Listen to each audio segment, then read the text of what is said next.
Test, test. We are back, and we'll see how long we stay back. We'll see if Skype comes back, but I'm back, at least for now, and it seems that my sound might be working, even though there's nobody here but you and me and nobody. So let's see if we can propagate some links. This will probably take a while to figure it out. Those of you who are seeing me already, if you can get this shared in Discord, if you can get this shared wherever you can, I'm going to try to join the call with these two guys. Oh my goodness, we'll see if this even works. Hans Feeney and... Can you guys hear me at all? Back. Yes, I can hear you now. Oh, Skype is the worst. I hate Skype forever. I'm going to start a Zoom call. Hold on. This is just ridiculous. This is ridiculous. I think Ecamm has lost me forever, too. Let's go Zoom. Z-O-M. Right. Zoom call. David? Zoom call. Maybe I'll start a Zoom call. There goes Zoom. So I will continue to attempt to talk to you. Well, you guys, if you could try to rebuild our chat room. We have so much good going on. It's so depressing. And yet I know that at the end of the day, this has got to have a good reason. It's just to make you laugh, right?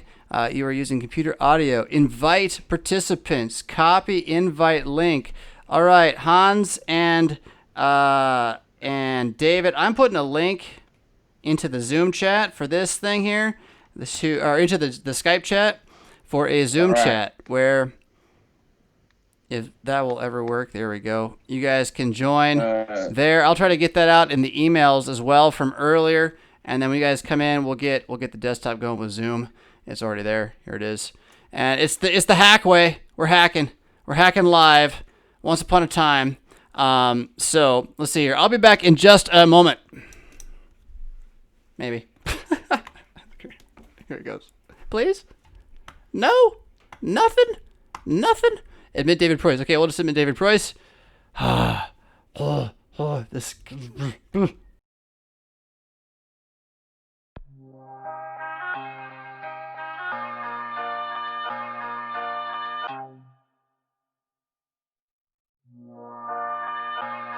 Ladies and gentlemen, can I please have your attention?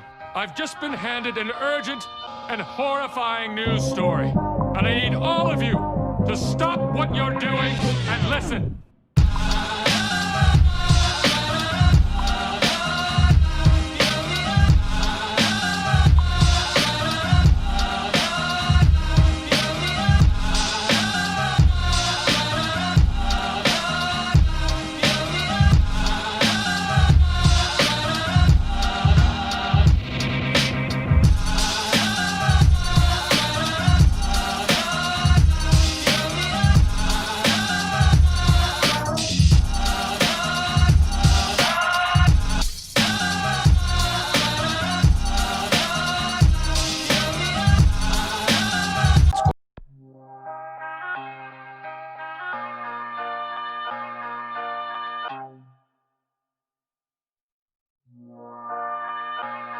Ladies and gentlemen, can I please have your attention?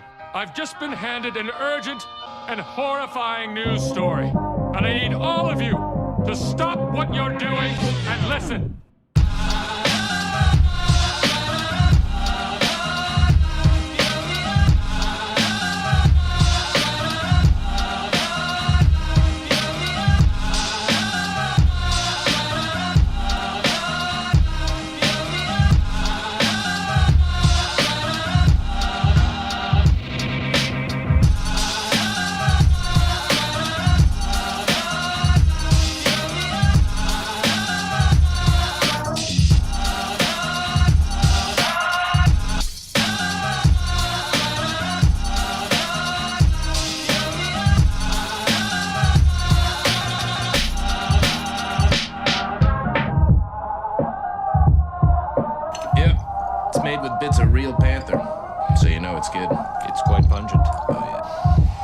Stings the nostrils.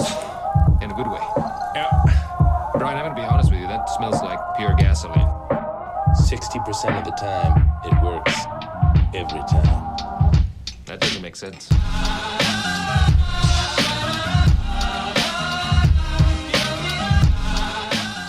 All right, so here we are. We got David, we got Hans. I don't know if I can get you guys to all show up on the screen at the same time. I think Zoom will make it so that whichever one of us is talking will be seen.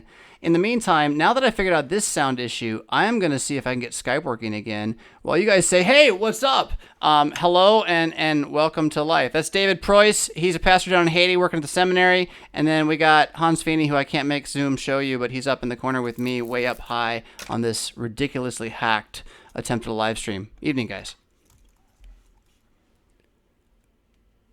What were you guys talking about that entire time I was doing nothing?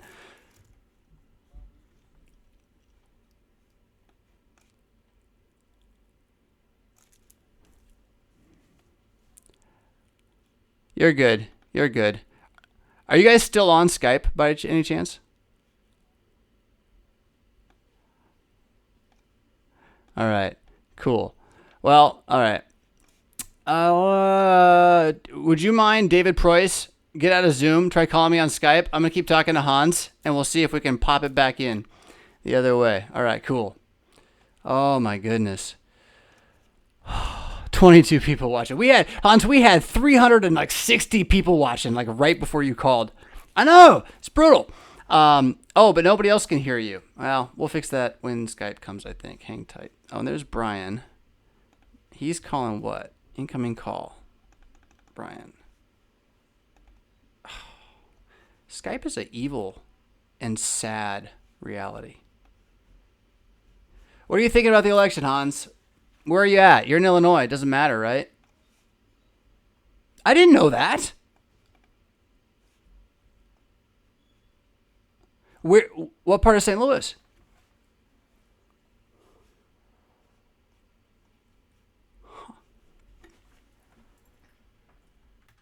How long ago was that?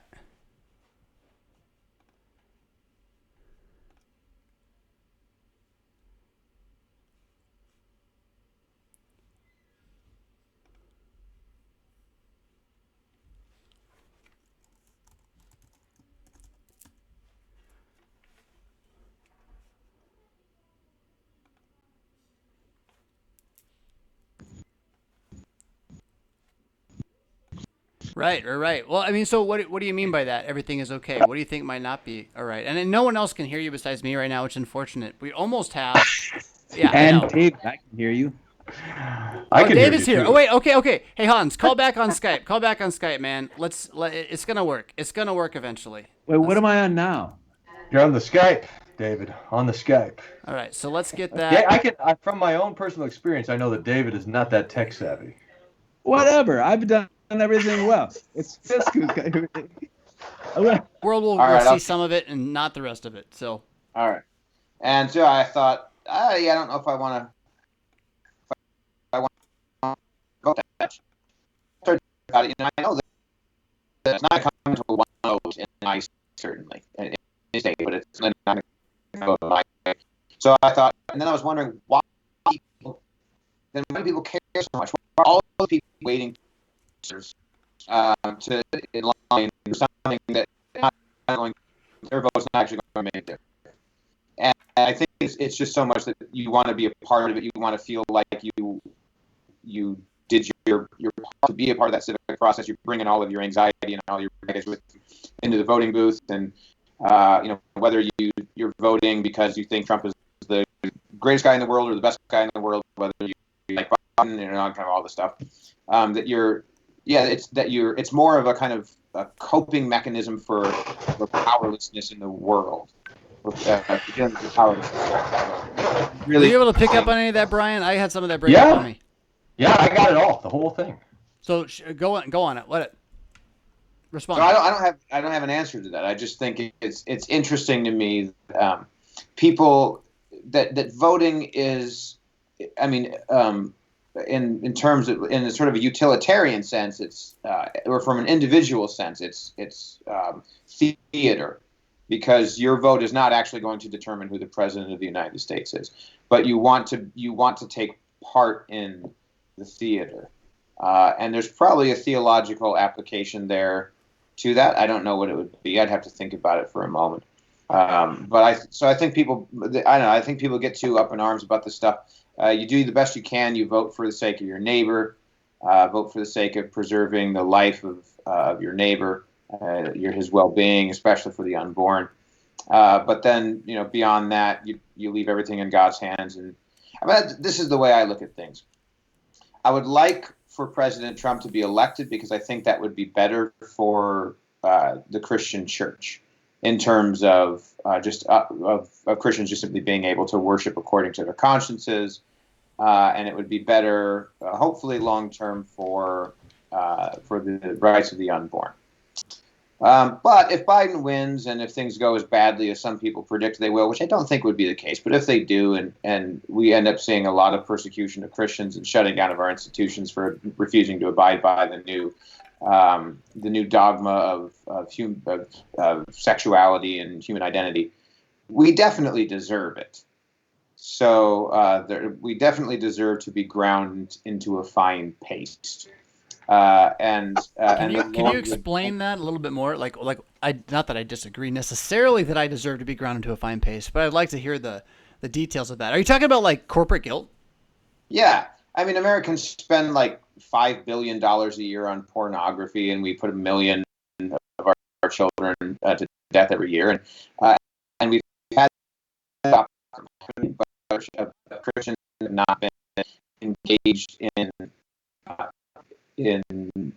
building the kind of society that we all have, and we let ourselves be corrupted by hatred and prejudice and bigotry and cruelty and ugliness and nastiness and a whole host of things. And so it's kind of one of those things where I don't want the church to face persecution. I don't have an overly romantic view of persecution. I think the people who always tell you how great persecution is for the church are always the people that are probably going to fold immediately the second that persecution comes.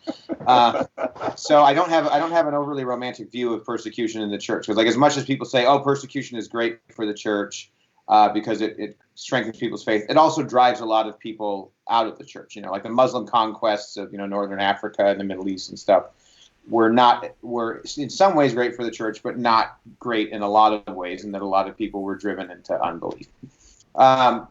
But we are a nation of sinners. I don't know. It was like when the whole COVID thing started happening, and a whole bunch of people who never came to church were furious that churches were being shut down. And you go, all right, well, maybe God's judgment. Maybe this is God's judgment for you to wake up and realize what's important in life. So who knows? It's like the people who protest that the Ten Commandments aren't in the courthouse, and they don't know what the Ten Commandments are. They're like, right, yeah, something about stealing. Right, yeah, yeah. Or the people who are upset that there's not prayer in public school who don't pray with their children. So David Price is down here in the corner. He hasn't piped up yet. Where are you at, David? Are you in Haiti right now? Dominican Republic. No, I'm in Dominican Republic. And that's why is that why the internet on the other side of the island? A little tight. Dominican Republic. Can you hear me? Yeah, you came back there a little bit. So how does the election impact you at all? Does it? Does anybody care? Oh man, yeah. I see things from an expat's perspective now. Having lived here for 4 years now, I see what the world is outside of the United States. I see what it is outside of the suburbs, I know we have our inner cities and we have hard times in the United States, but I mean, I guess I'm looking at it from the perspective of, it's culturally, it's what it is. It's Latin America. And here we have about 70% poor. I have students from Cuba, colleagues from Venezuela. Venezuela was the fourth largest, most powerful economy in the world in our lifetime. And with the largest oil reserve in the world. And it is thoroughly communist, and the people are starving. This is real. And I know that United States has a lot of money, and I know this, these things don't happen overnight, but they can happen in 20 years. And so from a citizen's perspective, using my reason, my civic, I guess that would be the civic righteousness, right? I see this as a very, I take my duty as a citizen very seriously. Hey, Brian, you had a question there a moment ago for him? I think David was talking this morning in the Worldwide Bible class about a reason that we have to apply our reason to our politics, if for no other reason the Lord has established that so that it keeps our reason out of our theology. And I thought it was a brilliant point. I can't wait to hear him talk about more about that. Yeah. I got this from Philip Melanchthon, actually, from his, I think, 1535 and 1543, his third and fourth updates of his Loci. It was Loci Communis and then later Loci Theologici. And he used this category of the law, the civil law, which of course is given to the ungodly to restrain evil. But he also said, he says the same civil law that our potentates, our princes are supposed to establish is for the sake of the gospel. It serves as kind of a pedagogue to Christ. And it's interesting. I got to think about that, and I thought, a lot of that is because you kind of need to ground your reason in something that is not theology, so that because reason wants to dominate. It's the nature of reason. It wants to dominate. So what is it going to dominate? Well, keep it in the civil in the civil arena, so that it doesn't go dominating God and stipulating to God what He's going to say and what He's going to do. There are two different kind of conversations you can have. You can have the conversation that Cain and Abel are having with God. Abel before the throne of God. God hears his blood cry out for vengeance. And we see this in politics. This is the cry of the poor, the cry of the oppressed. And it's a cry for justice. And the Old Testament has much to say about this. But then you also have Cain. And Cain is like the first guy who actually carries on an argument with God. Adam and Eve don't. They just blame. Adam blames Eve. Eve blames the serpent. But Cain actually has a rational conversation with God. And I don't know if you guys are familiar with Steinbeck's the Grapes of Wrath. There's a famous quote in there where he interprets this where God says that evil is crouching at your door and you must rule over it, and he interprets this to be you shall rule over it. And of course, with this teaching his Pelagianism and all that. But in the civil, even if Steinbeck's right, in the civil area, we need to contend with God rationally. We demand virtue, we demand justice in our in this temporal this period that we live in. And God gave that to Cain. And I think today, too, we need to ground our reason in civic virtue, civic righteousness, so that we don't then go putting our trust in that. And that's the problem. And this is my problem with a lot of the political teaching that comes from the left, as they call it. It's a religious element. They teach people to fear and trust in the government. And this is unacceptable from a Christian perspective. You must reason. That's the area to reason with the government. You put your trust in God. And so it's kind of two things. You put your reason there so that you don't but you put your reason there too, so that your trust is then freed to be solicited by the Holy Spirit and by the grace of God, where He then convinces us that He is He's our Lord, He's our Savior, He's greater than the princely rulers and all that. So yeah, I kind of thinking about it out loud, but I'd like to investigate this a little bit more. I think I have a beginning in Philip Melanchthon. That reminds me of a book by Gene Veith called Loving God with All Your Mind, in which he makes the case that the Christian should be able to run circles around the rest of the world in terms of our use of reason, because we believe in a reasonable creator, whereas the rest of the world must eventually descend into chaos through its own irrationality. It has no reason for reason. And so, yeah, I love that. Is that what you were looking for, Brian? And Hans, feel free to jump in. I just wanted to say that Brian looks like he is recording in an office for like a home study while he's writing a book, and I look like I'm in a recording studio, and David looks like he's filming a hostage video. It's kind of it's good. So I liked what David said, but I just wanted to make fun of his poorly lit video. Hans, how come I haven't mentioned your the great new talent you've discovered for your recent Lutheran satire video? What was that recent talent? I don't know. The rap. I didn't do that was a couple of videos ago. I didn't do the rapping in the Diet of Worms one. That was Angela Landsberg. No, I was thinking about what is that guy's name? Who I was? I forgot. You were Reverend Ernst. Reverend Martin Augsburg Ernst. Yes. So now someone pointed out, I think that I have now what's that website with the movie stars on it? That I have the Internet Movie Database, imdb.com. Are you on there now? Apparently, for my part in Lutheran. Excellent. Congratulations. Your Screen Actors Guild card will be arriving any moment. Fish doesn't know what we're talking about. Do you know I had a... No, yeah, I do. You called me just to tell me all about how amazing it is that Hans reached out to you to be in the show, and it was a big deal. Just, I'm throwing a map up on the screen so everybody can see. Right now, we're midway through the night. You got a lot of the Midwest Bible Belt area, sorry, not Midwest, Eastern Bible Belt area looking like it's going for Trump, but Texas is leaning blue. I don't know what to make about that. That is kind of scary. Florida is leaning red, so that's an interesting thing there. Just for what all that's worth, you guys will go back talking about the real stuff. I don't remember what the real stuff was. What were we talking about? It was Brian being famous because of Lutheran satire. Oh, yeah. It's Big Ten. Yeah. That's why we're here tonight. Brian did a very good job. He was the best part of the video.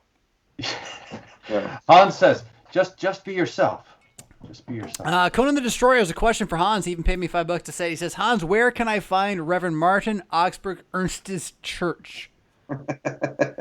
You can find it in a lot of places. Just search recent graduates from the Fort Wayne Seminary. By the way, Conan the Destroyer was not nearly as good as Conan the Barbarian, and it doesn't really even make any sense because Conan the Barbarian takes place in like prehistory, takes place like in that type of era, and Conan the Destroyer is like medieval fantasy. There are castles. It just doesn't make any sense. So what's the relation of all this to Red Sonja is what I want to know, because TBS growing up, that was on every summer. Yeah. I think Red Sonja was actually supposed to be a third Conan movie, but they had some sort of issue with acquiring the rights of it, so they had to turn him into some non-Conan character, even though he was basically the same. I get it. I've never seen Red Sonja. It was like as a kid, I had 15 cable channels that had something on in the summer, and it was like Braves baseball, Cubs baseball, and Red Sonja. I mean, they I don't know why it was on. I think I've seen at least part of the original Clash of the Titans at least 500 times because that played every Friday and Saturday night on TBS when I was growing up. Yeah, I gotta say that the crucifixion scene in Conan is one of the best, really. I mean, when he bites the head off of or he kills the bird that's chewing on him. Yeah, it's great. Sweet. I confuse Conan with Cole the Conqueror. I can never keep him straightened out. Cole is actually, I think, in the books, is actually Conan's father. But I saw the movie with Kevin. Are they actually related? I can't believe how dirty you guys are. I think that's supposed to be Conan's father. There was supposed to be a third movie, Conan the King, and it never happened. Let's make that happen, Arnold. Arnold could. He could do it, for sure. So I'm pretty sure this is actually why people tune in tonight. Sadly, they want to be distracted from the rest of it. Yeah, I don't know. Hans, I want to know what your goal is with Twitter. What are you doing there? I follow you. You do well. I retweet what you do. It is interesting, but I can't quite figure out what you're doing. And Brian brought up earlier in the hour before you came on, like how mostly what you do is make very significant assertions about culture that no one can debate, even though maybe some people might try, but no one can, and we all know because you've told them they can't, and then they try, and then you show that they can't afterwards. But what's the agenda there? Okay, so here's how I approach Twitter. Is I log on, and then I have ADD, and then that's what happens. So I just I have thought pop to my mind, and some theology, and they're about culture, and sometimes they're about how angel hair is a form of stuff. And sometimes they're at the same time. Sometimes they will. There's not. I'm not trying to build land or anything. I just say things that pop into my head. I was making the theological point, Hans, that we have this great danger of holding our opinions in a disproportionate degree of the importance of the topic, and that is the fire that you light every day on Twitter, to have this ridiculously strong opinion about things that ought not to be held. Yeah, well, that is one of my principles in life, is that so the most important things in life are the things where we need to be patient with people and where we need to be calm and thoughtful and willing to listen. So that's certainly theology. We need to be patient with people and help kind of guide them through their false presuppositions and things of that nature, if that's the problem you're dealing with. But people get negative energy built up. And my theory is that you can't not have negative energy. It's there. It has to be released somehow. So my theory is, if you release it in ways that don't matter, that it's like if you have a hand grenade and it's going to explode and you just detonate it in the air where nobody is. So my approach is to have unreasonably strong opinions about things that don't matter, to get all of that negative energy out of your system. So that I will, so I'll argue with people about which Conan movie is the best and have very strong opinions about it. Or another thing that annoys me is how it's election night. We count Grover Cleveland as 2 presidents because he served non-consecutive terms, and that irritates me because he's only one person. And if we're going to count terms, then we need to count every guy who serves 2 terms twice. So I have unreasonable opinions about that. And then that way that kind of releases all your negative energy, so that when a Mormon denies the Trinity to you, you don't have that sense of rage built up, and you can be calm and thoughtful. So Hans, Denise is writing in. She asks if you would say something in Horace's voice. Horace voted for Joe Jorgensen. Horace is a libertarian. That would make sense. He never wins. I know. Oh, God. Oh, man. That's fantastic. Horace is, for those who are listening, what do we have, like 10 people listening now? Actually, we're doing pretty good. We are up at 249, 251 viewers at the moment. Nice. Yeah. That's lovely. So Horace is a combination of Uther from The Simpsons and the Great Gazoo from the Flintstones. I don't know. I can see that. So I can see that. You remember the Great Gazoo? He was the little green alien who would pop up on Fred Flintstone's shoulder, and he'd call him Dum Dum. And then he'd run around and say, "Oh, but don't chase me, my belly is full of chocolates." So it was the kind of that combination of that jovial German thing, and then the condescending thing. That's sort of where that came from. Ben Hedlund has more questions for you, Hans. He says to ask you what the civil penalty is for people who leave carts in the parking lot. What it should be. The civil penalty for parking lot leaver carters.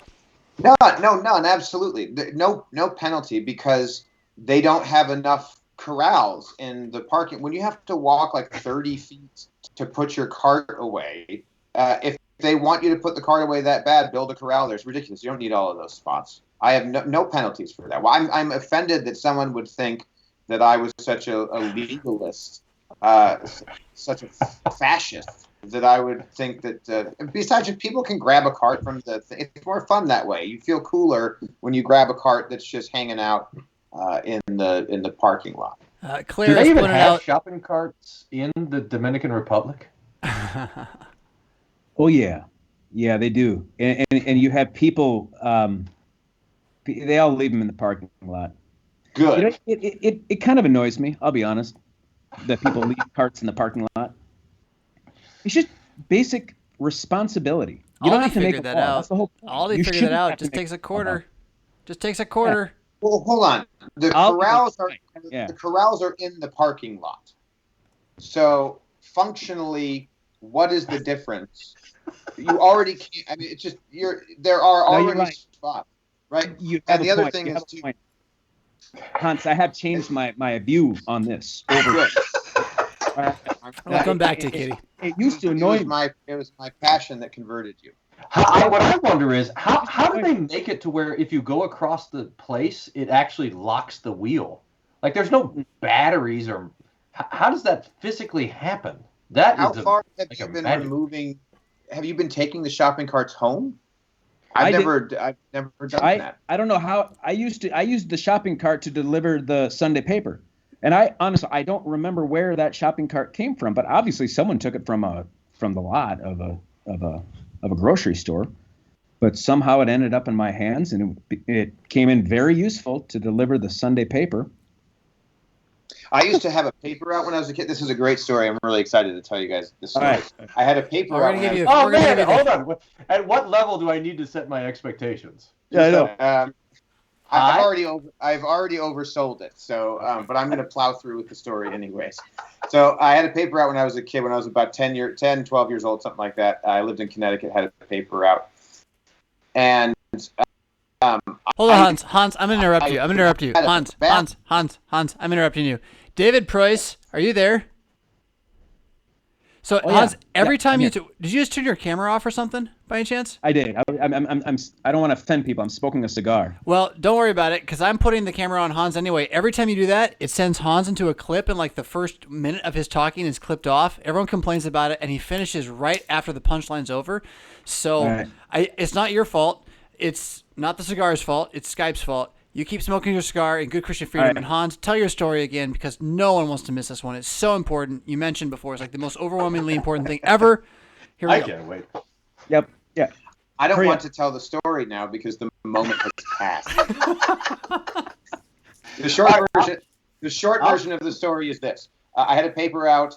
On the weekend editions, I hated how thick the papers were because they were really heavy in my paperboy bag or they wouldn't fit in my bike basket. So I would just dump the ads out and throw them in the trash and then take them to people. And then one time I had a guy who stopped me. He was like, "Can I get one that has the ads in it?" And I realized, I should probably stop doing that.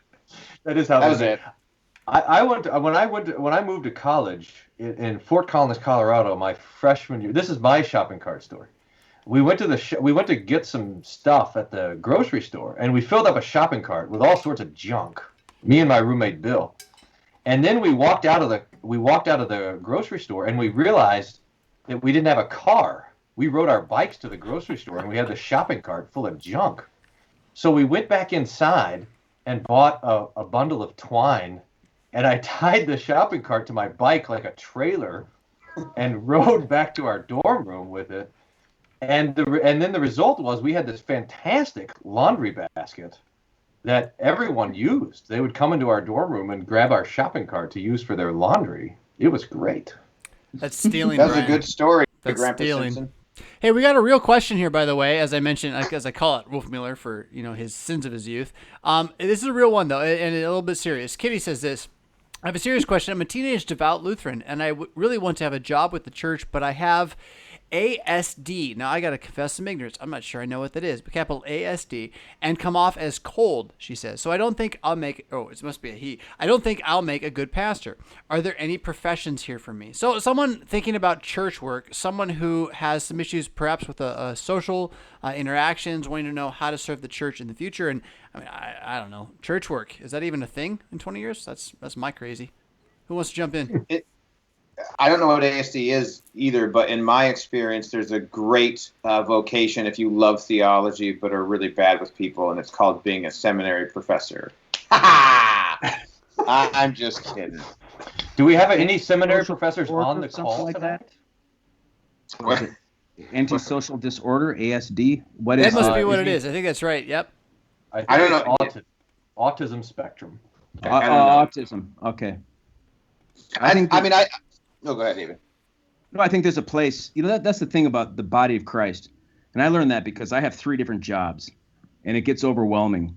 And what's overwhelming is that I want to do one of them well. And I think that's the way the body of Christ works. You have gifts. Those gifts are they're natural. God gave them to you. And a Christian, when you're a Christian, and you love Jesus and you want to serve the kingdom, the Holy Spirit converts these gifts into spiritual gifts and can make them to serve the church in ways that you don't know. So do what you do well, do it unto the Lord, and get to know your pastor, support your pastor, and see how you can help your pastor. Your pastor has a lot of work to do, and he can't do everything. So I'm sure you have some gifts that he can use and put to use. Perception. There are things, working in the library, for instance, is something that there's always work that needs to be done. So don't think that because you lack certain social capacities that God can't use you, and that God can't use you also in a capacity that serves the ministry and helps the pastor to proclaim more clearly and reach more people. So pray that God may use your gifts. That was a wonderfully sweet answer. I love that. Yeah, I think we have a tendency to, anytime a fellow shows any interest in theology, we have a tendency to kind of try and shove them headfirst into the seminary, which oftentimes makes it difficult in congregations, because when the folks who are most committed to studying the Lutheran confessions, learning what it means to proclaim and believe the gospel, when those folks leave congregations, makes a pastor's job harder. So if you don't think that it would be a good fit for you to be in the pastoral office, there are a lot of things, as David says, a lot of things you can do to be of great service to your congregation and to your pastor. Ryan, you got anything, Wolfmiller? Well, maybe it's good for me. People always ask me, when were you called to be a pastor? I think it's always good to distinguish between the calls that are given to us and the calls that we can choose. So you can't choose to be a pastor. That call comes from the congregation, etc. But you can choose to study theology. That's up to you. You can be a student of the Lord's Word, and this sort of thing. So we want to make a distinction between the vocations that are within our Christian freedom and that are not within our Christian freedom. So every Christian should study theology, and then the Lord sorts these things out. Like David says, there's so many different gifts, and one of the problems we probably have today is that, like I think Hans mentioned this, if you're going to be in the church, you got to be a pastor. Like that's the only option. And there's so much other stuff, other helpful ways to serve in the church that it's good to have a variety of folks doing different stuff. So. And one of my thoughts on this is what do we mean when we even ask about church work and what that looks like 20 or 30 years from now? You guys might be in different places than I am in terms of your perspective on this. I just don't see kind of the career church path being the average normal thing people take for in the next generation. There may be some. Certainly there's going to be places where a pastor is needed to be, a full-time pastor and whatnot. But I think you're going to see a lot of places where it requires more creativity, or a dual parish, tri-parish, 3-point parish, all that kind of stuff. It's just going to look different. And so to say church work, I think everything fits in one size. To go along with what you guys say, like as if all pastors learn the same stuff or fill the same roles. There's one office of preacher, but there are certainly a manifold ways that happens. And then we haven't really mentioned the father here either, right? That the pastor of the home, the father, is something that everyone should aspire to begin with, and nothing that you have prevents you from doing that duty. And if you do that duty well, that's the duty you got to do well if you want to be a pastor. If you can't be a father and do it well, you really shouldn't father a church. Someone's hopping in. Nope, nobody. That's great. We just had I have had a long day. It's late here because we didn't do the whole daylight savings thing here. So, but you're a blessed people. I know. It makes more sense, right? We had a kind of a colloquy, third in a series of colloquies with the ministerium of the Lutheran Church of Bolivia, and they're struggling with the question of ordination. And we're looking into the texts, and specifically texts from. Now here I'm looking at pastors. I'm looking at three great theologians, and so I don't want to talk over the heads of people who are listening, but I'll just I'll make it as simple as I can. St. Paul says to Timothy, the pastor, he says, stir up the gift that was given you through the laying on of hands, that is through your ordination. And we're discussing, well, what is this gift? And it's the same word that St. Paul uses in 1 Corinthians to talk about a variety of gifts. There's a variety of gifts. Of course, this is a very singular gift. But the argument I made is that whatever that gift is that God gives to Timothy, which obviously means that he's enabled to carry out his ministry, you cannot exercise that gift in isolation. I depend on my members to be a good pastor. Whatever gift God has given me to be a pastor, I depend on all the gifts that God has given to the church. And so I think that you should take that seriously. We live in an age where in the 1970s and 80s, there was a movement called the charismatic movement. And that comes from the Greek word charisma, for gift. And I think Lutherans have shied away from talking about gifts because it's one of those things that's been overtaken by another movement. But, the scriptures don't talk about offices. We're always creating offices for people. Office of this, office of that. Everybody's a cleric, And I think that's what Pastor Fisk is getting at. Are we going to even have all these clerical positions in the future for people? Why don't we just go back to calling them gifts? That's what the Bible calls them. They're gifts.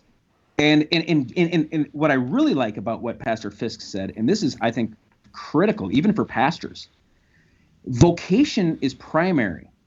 So go to ask yourself what you are. If you're a father, I'm convinced my wife could make me millions of dollars. She's a smart lady, but she's a mother of 8 children. So she should be a mother first rather than go and make me millions of dollars. Well, maybe I'll reconsider that. But anyway, the point is, the gifts you have are valuable, but first ask yourself what God has called you to be. And I think that's a more important question. What do you think, Hans? I think if my wife could make me millions of dollars, I would settle for her working part-time and making me hundreds of thousands of dollars. Thanks for the advice, Hans. Thanks for the advice. This is why I'm here. Yeah, That's right. I do actually. Speaking of wives, I have to get going in a couple of minutes because it's my lovely wife's birthday. Whoa! She had the unfortunate event of being born on Election Day. That's just every year. She's watching hospital TV shows rather than election night coverage, which is one of the reasons that I love her so much. Which hospital TV shows are the most valuable and important at this time in the Finney household?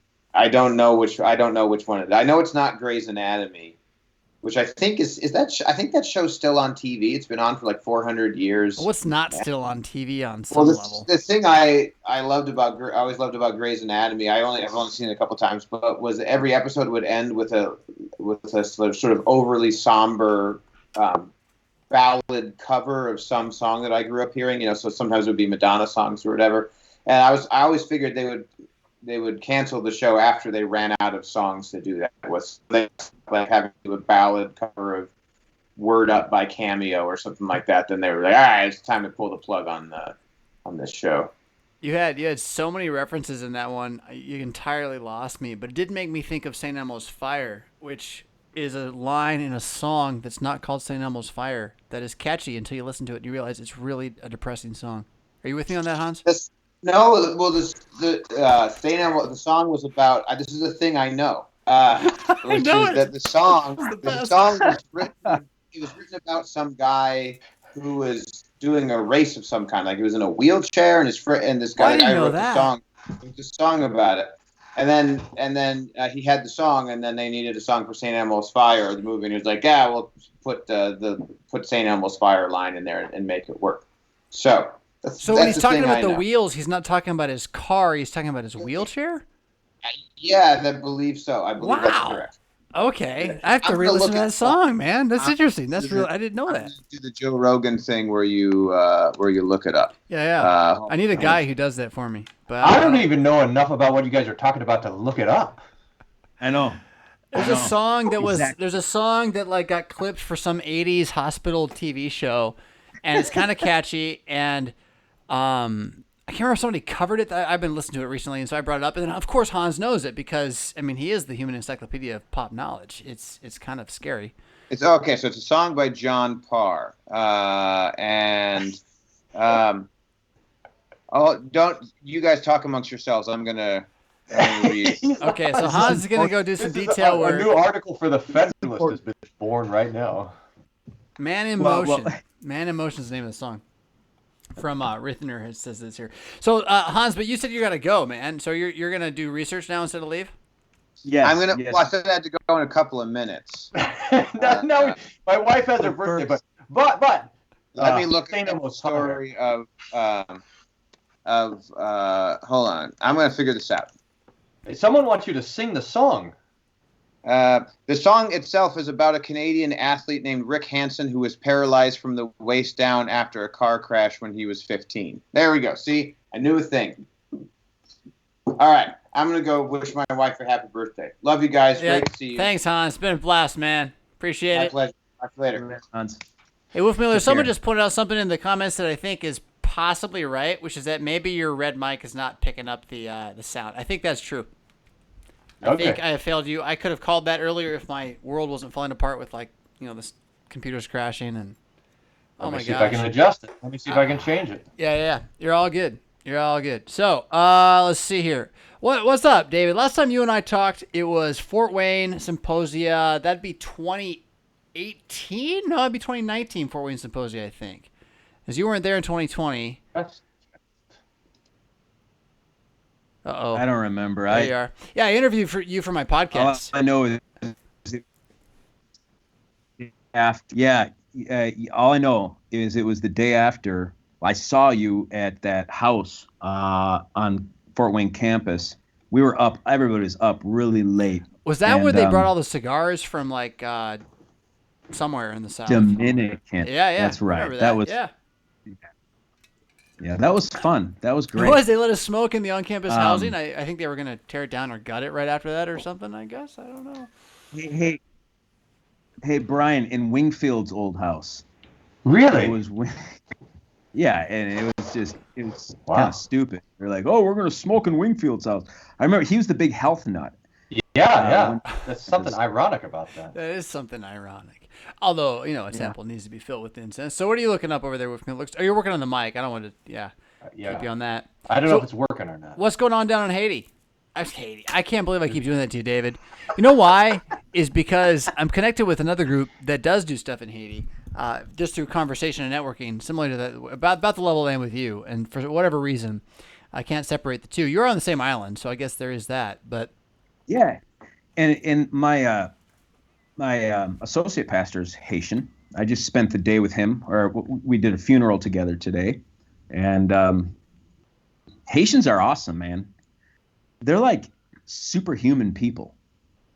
Just an incredible people. They've survived so much, and we have a lot of Haitians here in the neighborhood. I see them all the time, and get to know them. But no, I'm in Dominican Republic, which is very different because this is a Spanish. It's part of the old Spanish Empire, and Spanish speaking, of course, and the economy here is it's not that bad. In Haiti, it's horrible.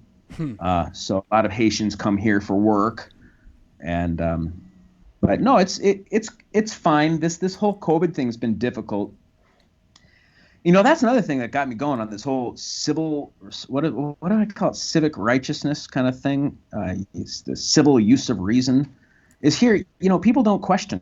They don't question. You don't have people like intellectuals petitioning the government and arguing about this and that and face masks and whether it works or not. There's none of that. It's just obey or disobey.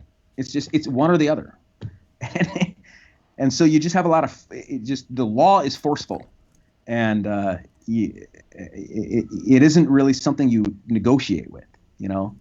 This is fascinating. This has been quite a lesson for me living down here. I'm going on 4 years here, and well, I'm with you in the sense of, I mean, the idea that I've got to be involved civically in my community is one I just can't ignore anymore. And COVID was a big part of that. For me, it's been the awareness that we've just been gaslit so hard. It's so hard. And I'm not talking just since COVID. For me, it feels like my entire life. Cable into internet, into, video games and whatnot. And I still like these things by and large, I think, but the overall brainwashing that then suddenly was yanked out from under my feet, right? And now it's all bad and supposed to be torn down. It's like, well, I guess I just won't believe any of what that box says now, and I'm going to go figure out what it really is. And I'm going to start by making sure I remember what the Bible says and not questioning that anymore. Now, anybody tell me, oh, I don't know. It's like, oh, okay, I'm not arguing with you anymore. you're just done. See ya. If you can't believe what the scriptures say, we got to have something solid to stand on. Sometimes I think about that. I wonder if, our generation isn't. Sometimes people say our generation is more conservative than the last, and I wonder if it isn't because our generation just sees, the demon under every single rock, familiar rock. It's everything we know. It's just like we see the bad in so many things because there is a lot of bad. There's a lot of deception in the media. You mentioned gaslighting. It's kind of going crazy. And I think that I don't think it's so much a reaction as it is just a very keen awareness of what is right and wrong. And we want to make the distinction. I don't know. Our generation, for instance, I see our generation, a lot of people I know having more kids. They're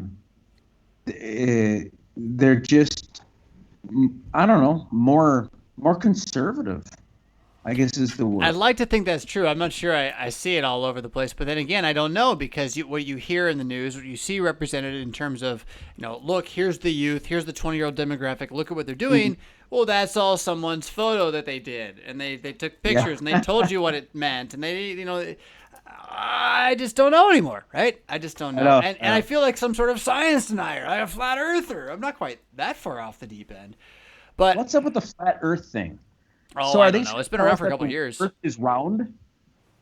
Yeah, no, they think it's flat. I don't know. I've not looked into it. I have to admit, though, I'll say this. I've never, flown to space and looked, right? So I am trusting that someone else has done this, but it just seems like the wrong tree to bark up. Brian, what do you know? You know anything about that? It's at least a circle.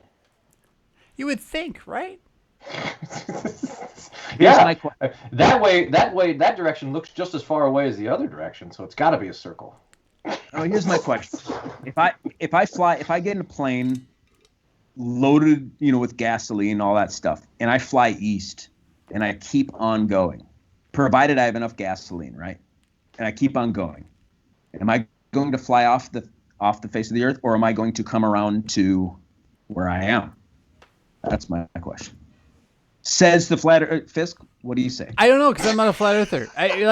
So are you talking about flying around the disc, but you kind of just go flat fly on the edge of the disc and fly back the other way?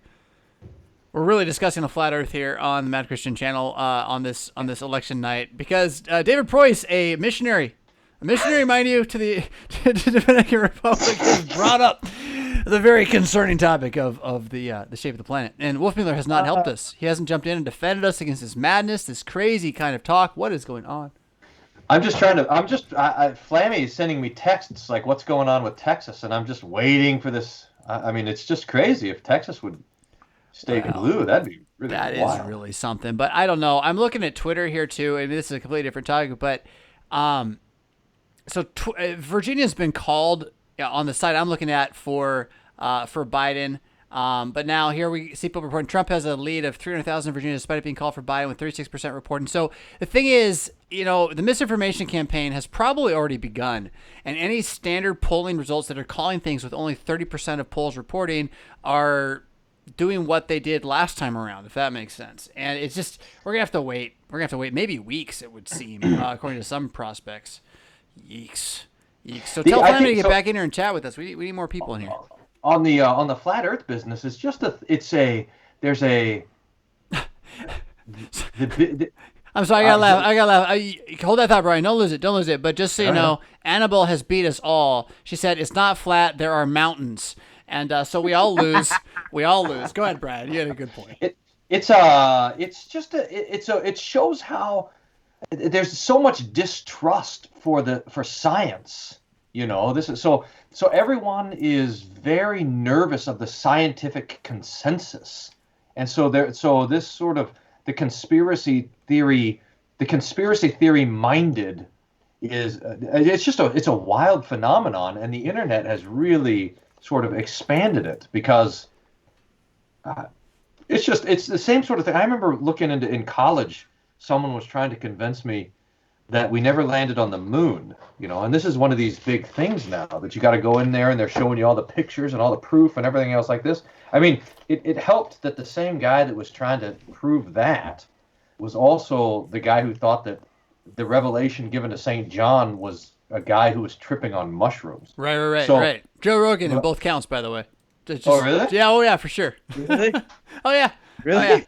Oh, yeah. He's got Moses. Acacia wood apparently is hallucinogenic, and so when the burning bush was an acacia tree on fire, that's how Torah came about, or something.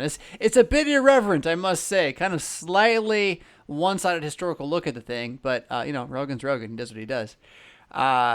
Brian's point was better, I thought, in general. Say your kind of primary point again, Brian. Yeah, is it that you have the breakdown of scientific authoritarianism? Right. Well, because it's a knee-jerk, right? Like, that's where I'm at. Like, I went from trusting science and scientists and say, like, the World Health Organization or the CDC's pronounces fairly implicitly. Like, they say do it, I'm like, all right. And from Fauci and lie number one to whatever other lies, but the mask one was clearly there and is demonstrable, to now today, the New York Times ran a story on the World Health Organization kind of scuttling some of the China information early on, hiding it from the rest of the world. And so, I have had a different view on conspiracy theories ever since I learned that the phrase conspiracy theory was brought up or was invented by the FBI following the Kennedy assassination. That's when it came into the language. And I think there's a danger of knee-jerking to the other side, and that's right now we have to really watch because people are going to do that. And yet we're in free fall. Where do you go for the information? If the CDC can't be trusted, where do you go? Yeah. It's like someone says, hey, this is what physics is, and then they say, hey, we evolved from monkeys. And you're like, well, you kind of undid your authority there with that monkey business. And now I got to go and try to figure out how to do gravity by myself, It's a tricky place to be. Yeah. Jonathan, JFK gave a speech just a few days before his assassination in which he spoke specifically about conspiracies. I think that's fascinating, that point. He used the word, he referred to secret societies and warned against secret societies, calling them conspiracies. It was a very well-written speech.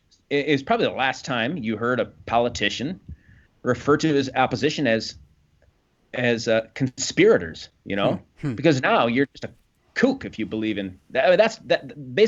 That's how you discredit a conservative. Well, to be fair, on the other side, there's lots of kooks out there saying the Earth is flat. I know. So, and that's where, like, the white noise is the way I keep talking, Mr. The Matrix from the movies you guys and I kind of grew up on, maybe a little bit. Like, you can't really see what's really going on. You just have to believe what's going on according to what Scripture says. And where I guess I'm maybe most disturbed and less willing to trust the scientists, the experts, all this, is the Scriptures are pretty clear. Men are evil. Men lie for their own profit. And unless they're a Christian inspired by the Holy Spirit, they have no reason to do otherwise, nor should we expect them to. Perhaps if their religion teaches some sort of damnable punishment after death for the action, it is less likely for them to do it. But in a lot of these matters that we're talking about, that's not even the case. We're trying to, like, best construction the CIA. I mean, really? I mean, I don't care. I'm a pastor. They're going to do what they're going to do. But don't ask me to best construction them, right? And then pull the eighth commandment on me as if that's what this is about, right? As if it's some sort of small catechism thing. I don't know. Yeah. It does come back to authority, It's like, Yes. what is your authority? And it is great. I mean, it's a huge advantage that we have, that the Lord gave us a book. And he says, truth. okay, here. Yeah. And inside of this is what I say. And outside of that, that's why I gave you reason and eyes and rulers, to measure stuff or whatever. But in this book, this belongs to me. And so we have a place where we can go and trust. And then we have a place where we can go and explore. But it's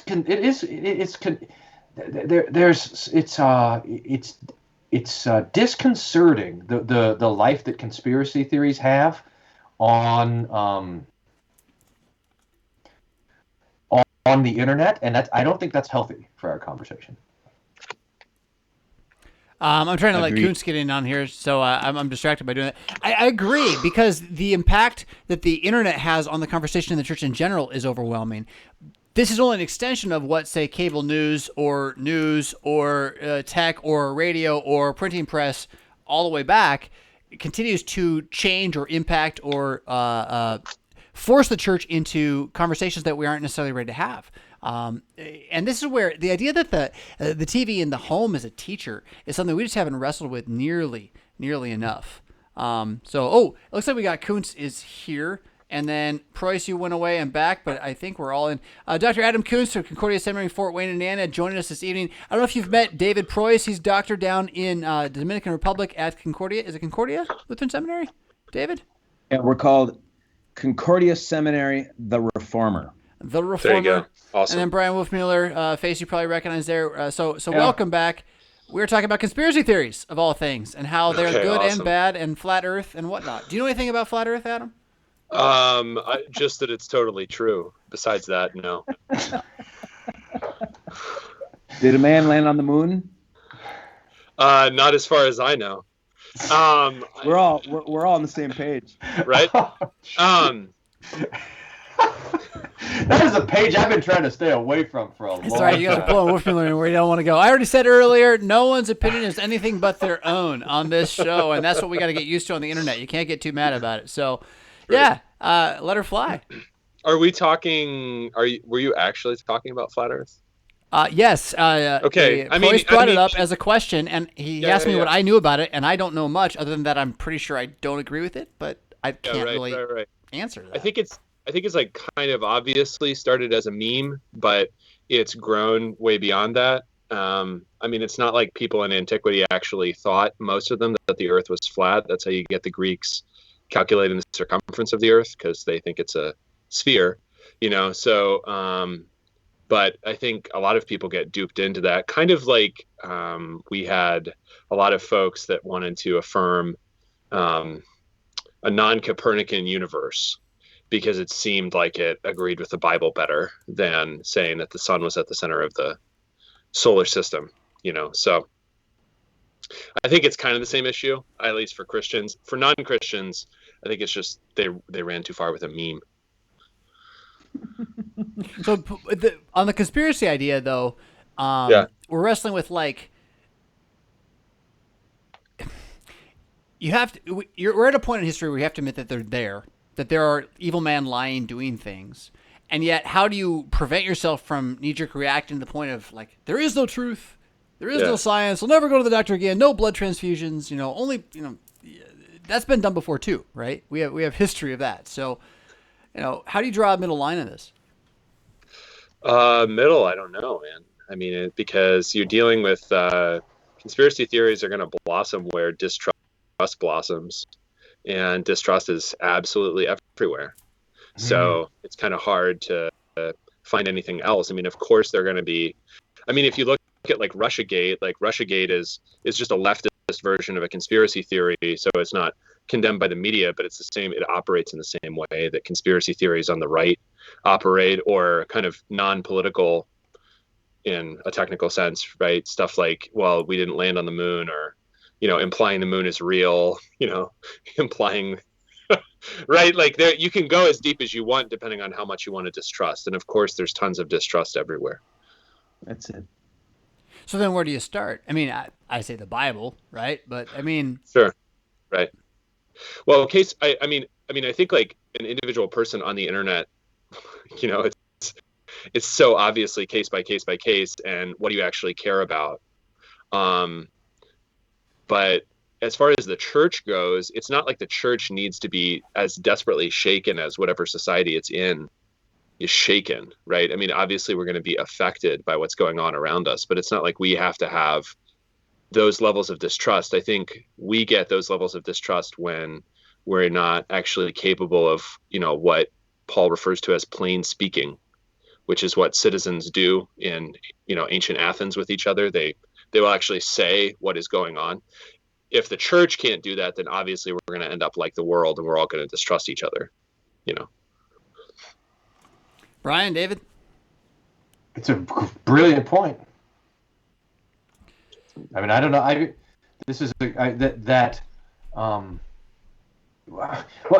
But maybe Adam, could I toss it back to you? What do you think where do you think this distrust comes from? What would you like if you were just to sort of measure trustfulness, right? And the things that desire to be and that needed to be trusted. I think I'm with you that it's growing, but I don't know exactly how you measure it, and I also don't know what the cause of it is, and I'm not 100% sure if maybe part of it is just the wrong things are asking for trust. I don't know. I mean, so sure. I'd just love to hear more.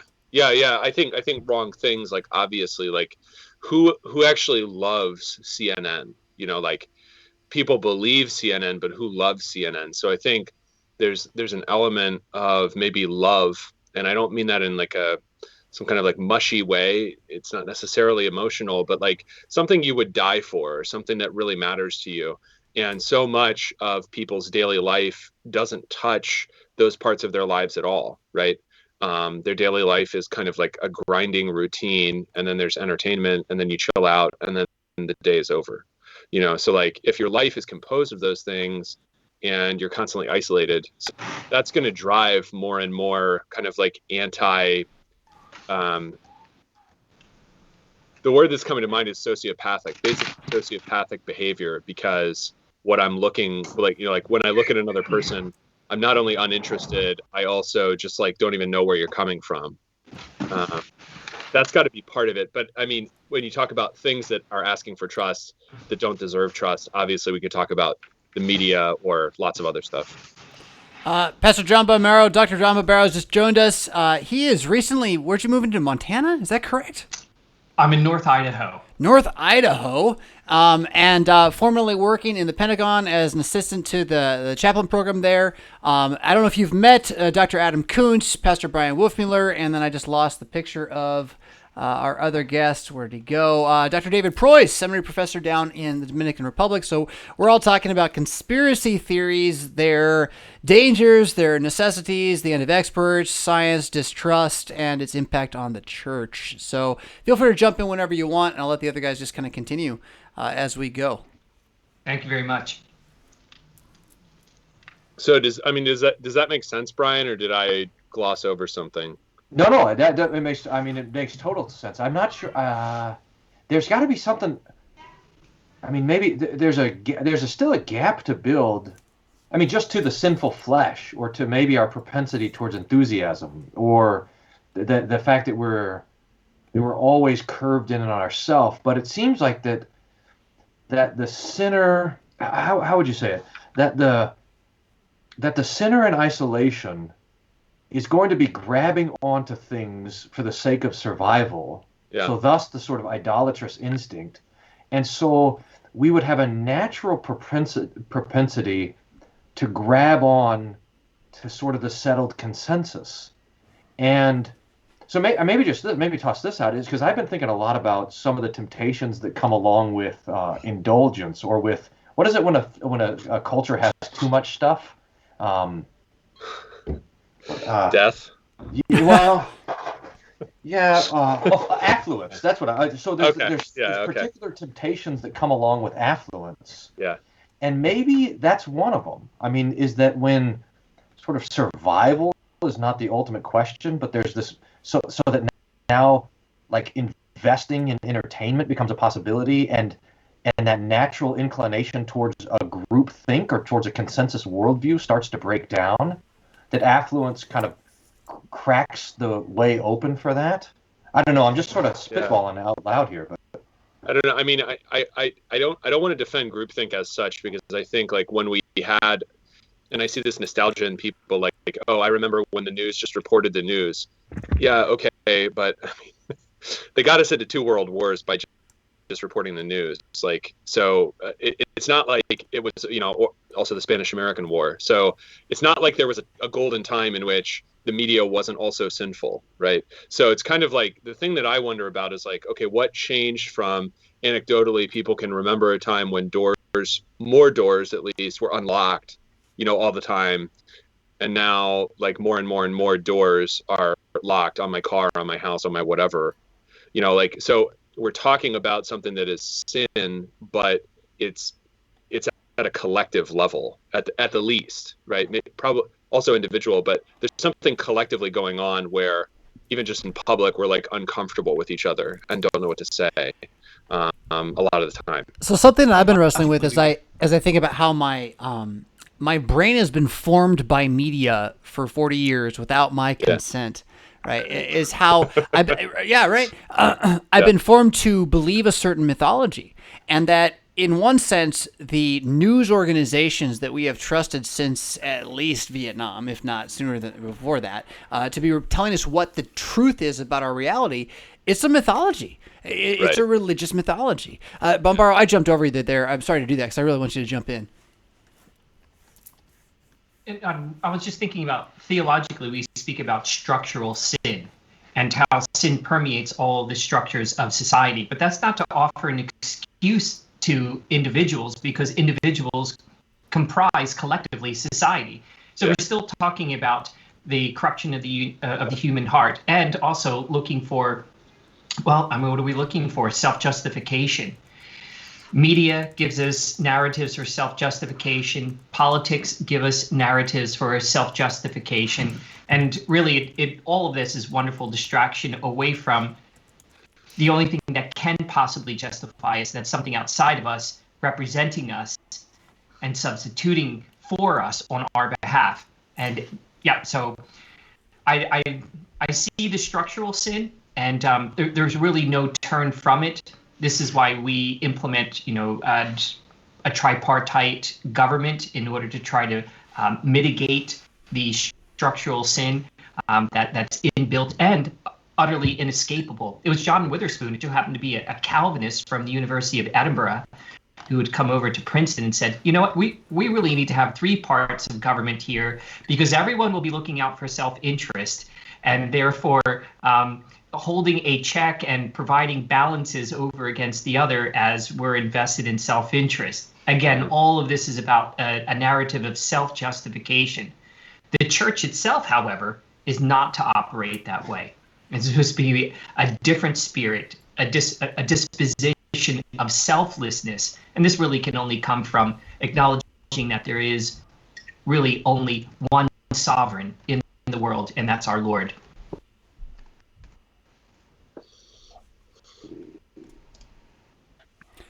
Jump in, anybody who wants. Pastor Brian Wolfman is going to check out for a while. Brian, thanks for joining us. We have a couple questions about ethnicity that could pull into the LCMS if we want to tread there.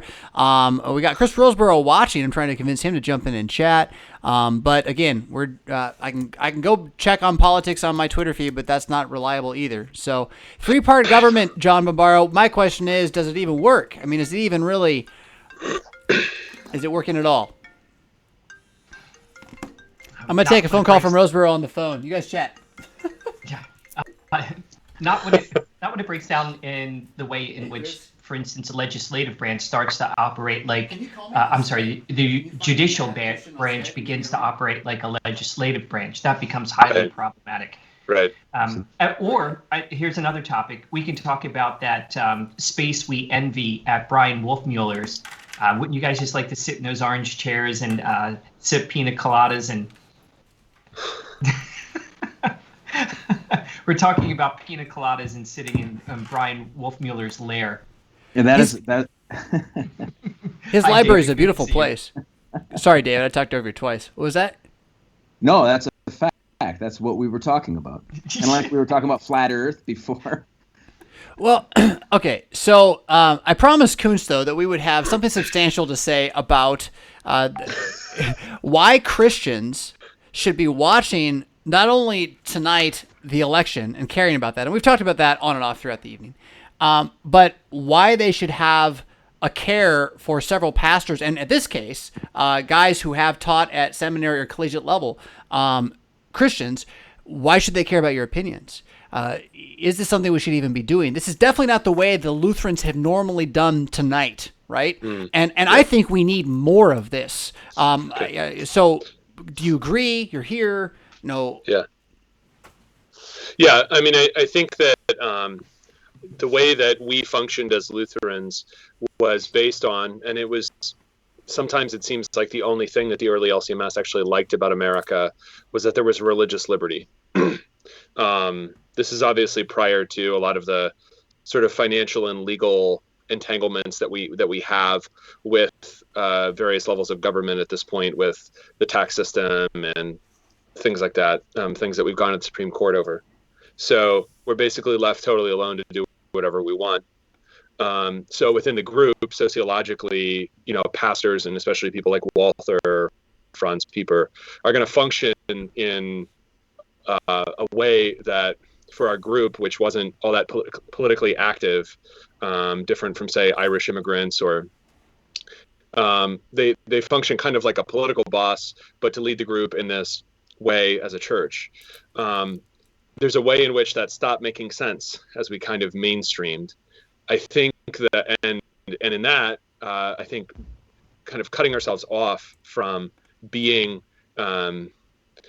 politically active altogether, right? So like pastors just don't even talk about politics, right? That, I constantly think about this Martin Chemnitz quote about, "We are not like Ham to uncover our father's shame." So I don't want to look back on, how people talked about politics and church and state in 1948 and say, yeah, they were totally wrong. I've got it right now. But obviously, because the church's position in society has changed so radically since that time, I think greater group cohesion, which in the church is fostered by pastors, is really, really important. So it's not that because I was ordained, I suddenly know, what to say about politics, or I know exactly what decisions should be made nationally or on a state level or something. But that as a group, if this is our main commitment in life is to be Lutheran Christians, then we have to, as a group that has a particular theology about which I do know something, we have to come to relatively collective and common decisions and attitudes and positions. And the way that I think about it is basically for our survival. All right. Because no one else is necessarily guaranteeing. Yeah. And right as you're doing this, I'm now being distracted by a notification on my board. Keep going. We're going to have a change here in just a moment, but keep going. I don't look in the future and think, oh, no. Maybe I shouldn't have said it. Hold on, Adam. We're getting some choppiness here as we get some new guys coming in. We're going to have 6 of us before we're done, unless we lost a few in the process. But I think Skype's just having to catch up with everything that went through. Uh-oh. There we go. Skype. Watch it. Dance. Good. We got Chris Roseborough join the house, and it threw Skype into a little bit of a backlog here. Hopefully it will catch up in just a moment, and I'll be able to tell you who they are. So if you're watching right now on the stream, you can see me. Here I am. I'm down in the bottom corner. Next to me, that way, you got Brian Flammy. He's a pastor in New Mexico. He was with us the first hour this evening. Beside him on the far end, you got Chris Roseborough. He is the pirate at Pirate Christian Radio, host of Fighting for the Faith, among many other things. Above him, David Preuss. He's a seminary doctor, professor down in the Dominican Republic, and then upper middle, hopefully coming back, will be Dr. Adam Kuntz, and then left to him, Dr. John Bombaro. Adam Kuntz is at Concordia Seminary in Fort Wayne. John Bombaro is a pastor up in northern Idaho now. Kuntz and Bombaro, if you turned off your cameras, please do turn them back on. Otherwise, I don't know where you guys went. But Chris and Brian, welcome. We were talking about, I don't know, David, what were we talking about? Now I forgot. I talked so long. Goodness. Oh, no. Did anybody hear him? I didn't hear him at all.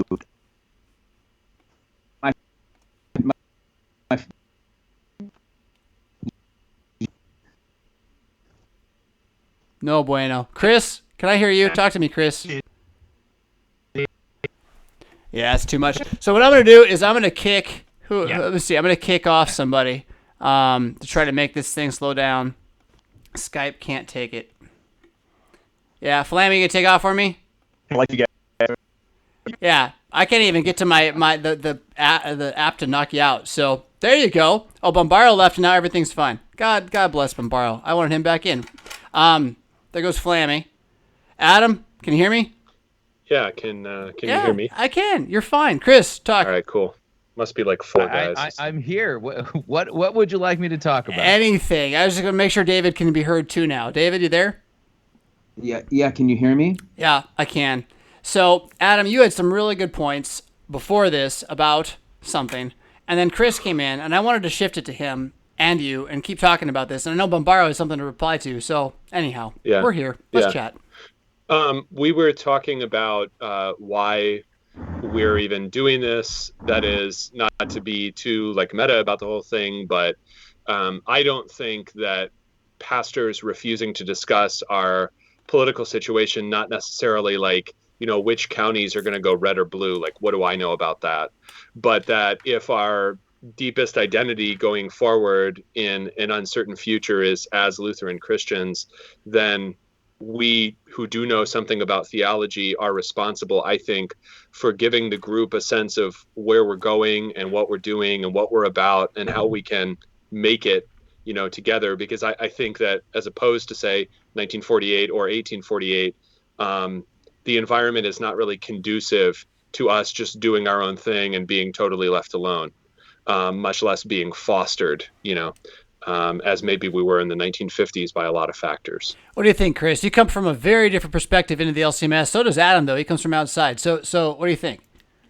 So I can tell you this, is that whoever wins today, that person will be prayed for at our altar at Kongsvinger. And so I've been a pastor long enough. I've prayed for Obama.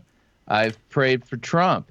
And I continue to pray for this nation and all of our leaders. And so the way I look at it is Romans 13 makes it pretty clear that whoever's in charge, that at the end of the day, Christ is the one who's in charge.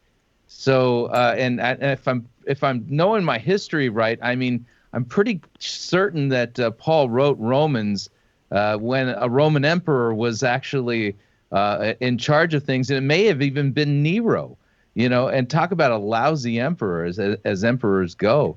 And so I'm going to continue to pray for them. And so as a pastor, my job's word and sacrament, preaching the word, administering the sacraments, baptizing, teaching, wash, rinse, repeat. None of that's going to change regardless of whether the U.S. goes red or blue.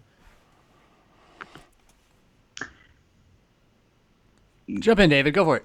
Yeah, I think, of course, we pray for our ruler. We pray for the one who is in authority. There's no question. I think we should follow St. Peter's counsel that we fear God and we respect the king. We don't fear the king. And I think that's the issue. Kind of going back to what I was talking about before. We are in a time where we need to use the best of our civic reasoning, ground it in this. What we have here is an interface between theology and politics. It's always an interface. We can't reduce things. Politics. Don't talk about politics from the pulpit. Well, of course. You don't talk about things that are outside of your scope, outside of your area. What is it? It's a transgressing on another person's vocation, right? However, there is an interface, and we need to be very clear about what that is, because we theologians, we pastors, do have insight. The Bible does teach us things about politics, and I think that the issue of the religious liberty, I wrestle with that sometimes, because of course I don't believe that I don't hold these truths self-evident that Muslims have the inalienable right to worship a demon, right?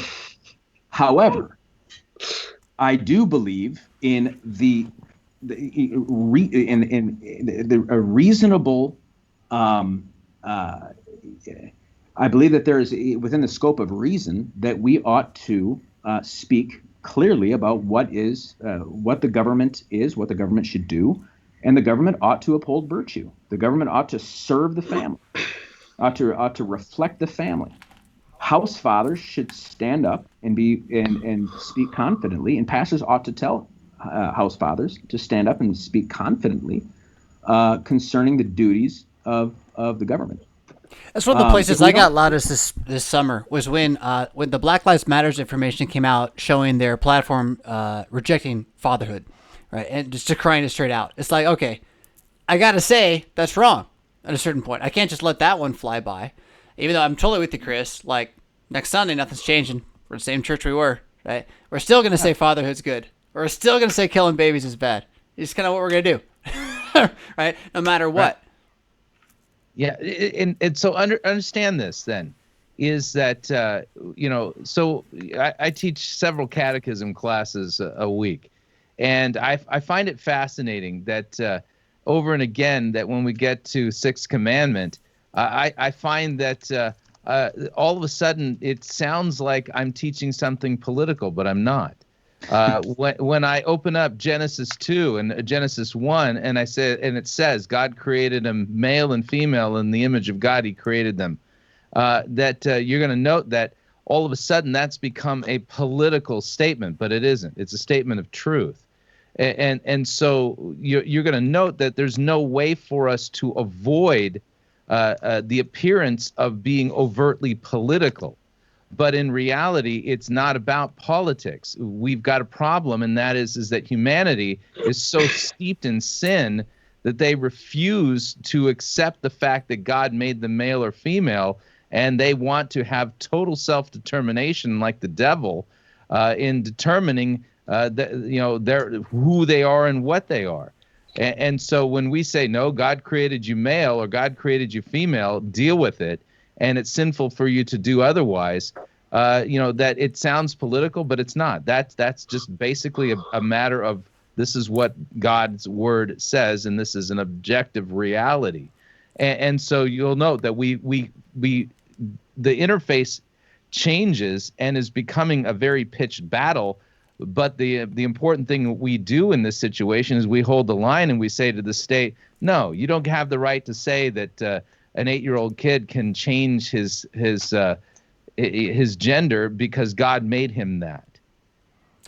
Dr. Coons, you had mentioned earlier the role the pastor has in maintaining group cohesion, and I thought that was really interesting. It's not just the pastor. I think it's, again, the father is the head or the symbol of any group, men and women. You're going to have someone rise to the top that's going to be someone that's looked to as an identification factor or the imitation factor for that community. And I think we've resisted seeing the pastor in that role, at least in the Lutheran tradition, out of fear. But you're kind of making the case that if we don't have something Sunday binding us together as an image of fatherhood, then we're kind of lost. We're floating dead. I think you're just, I think if you're like, well, I'm sorry, the voters' assembly is supreme in our polity, please persecute someone else, that really doesn't matter. In that case, the state would be more theologically astute than we would be.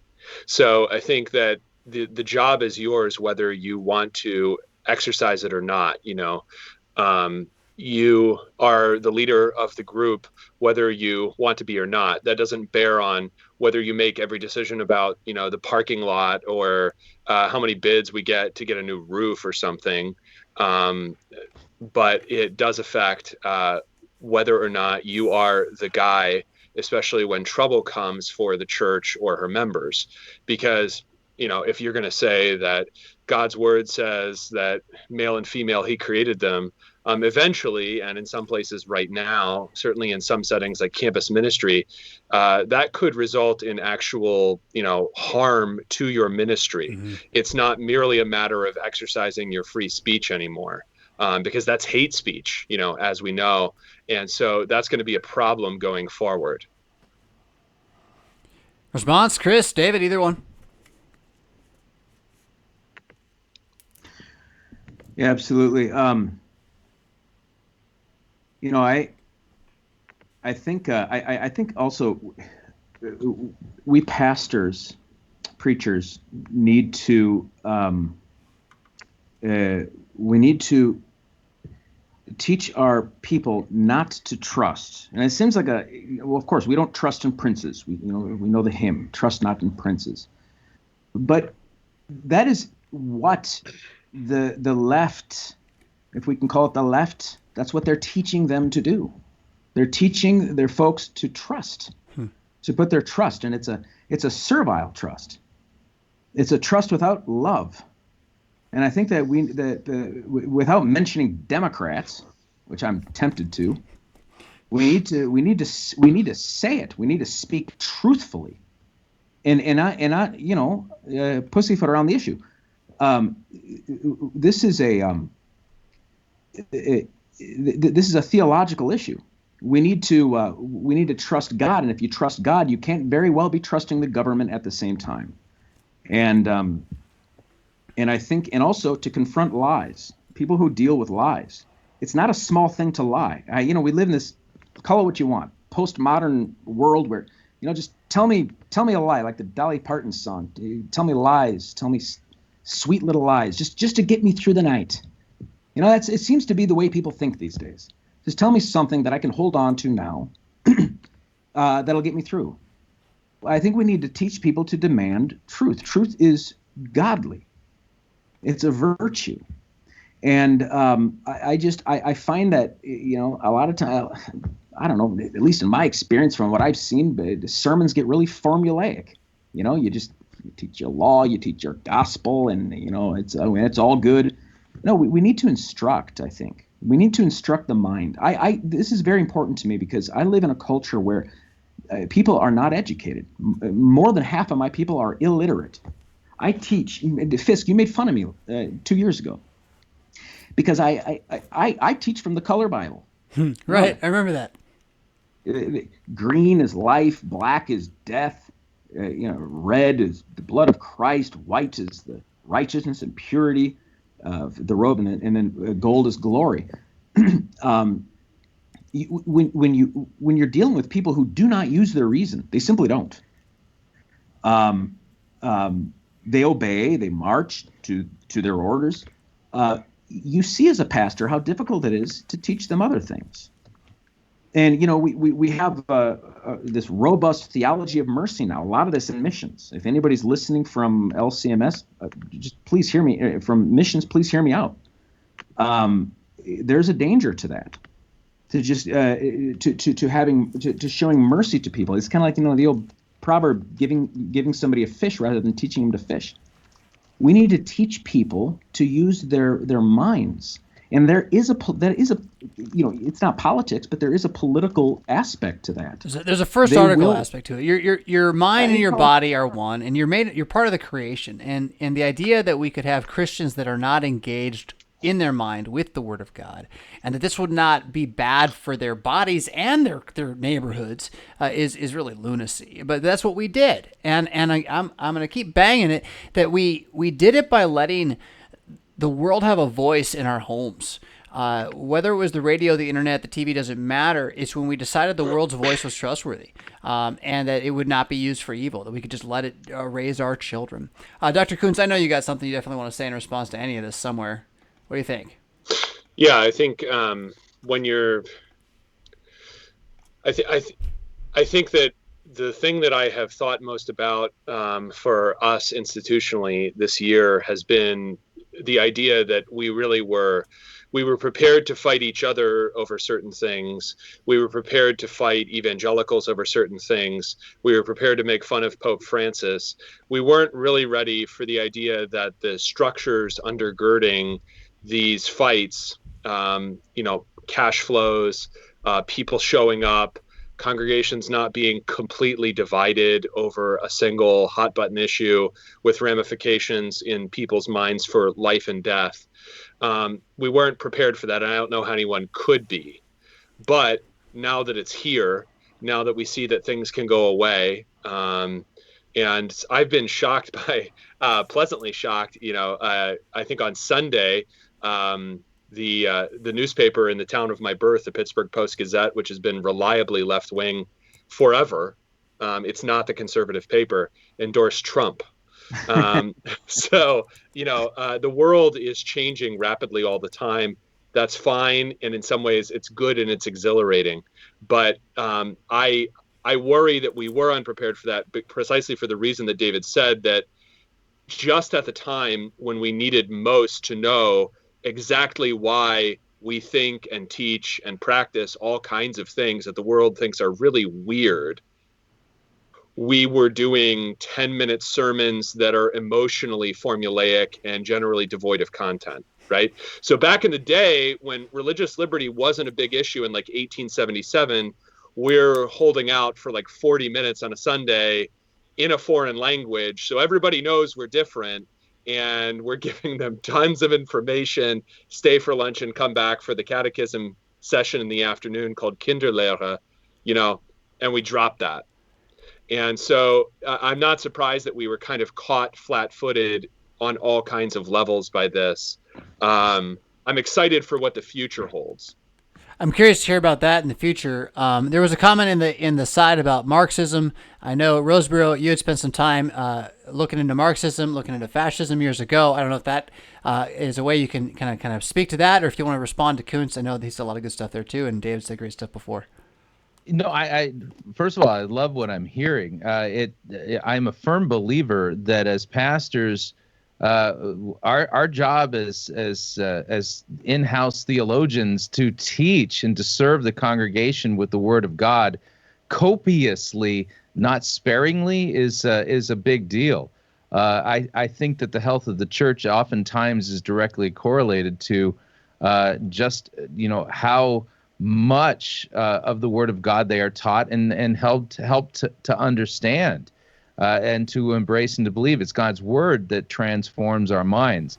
But coming back to one of the points that was made, we live in a dangerous world, and Marxism and fascism are on the march again. It's like watching Rodan and Godzilla going at it. It's bizarre that such visible manifestations of these things have emerged in our times. And I would remind us all that the Book of Revelation helps us out with the basic theme of patient endurance, and if we look at that wonderful chapter in chapter 13 of Revelation, that's where the devil himself conjures up out of the sea, the ultimate weapons against the church, which is this all-encompassing, demanding religion, the totalitarian state, and then along with it, the false prophet that everybody teaches. The whole idea is that people trust in and worship this governmental system, and it comes back again in human history over and over and over again. And we shouldn't be surprised that in our lifetime we're seeing an emergence of something to this effect, and that it could cost us our lives.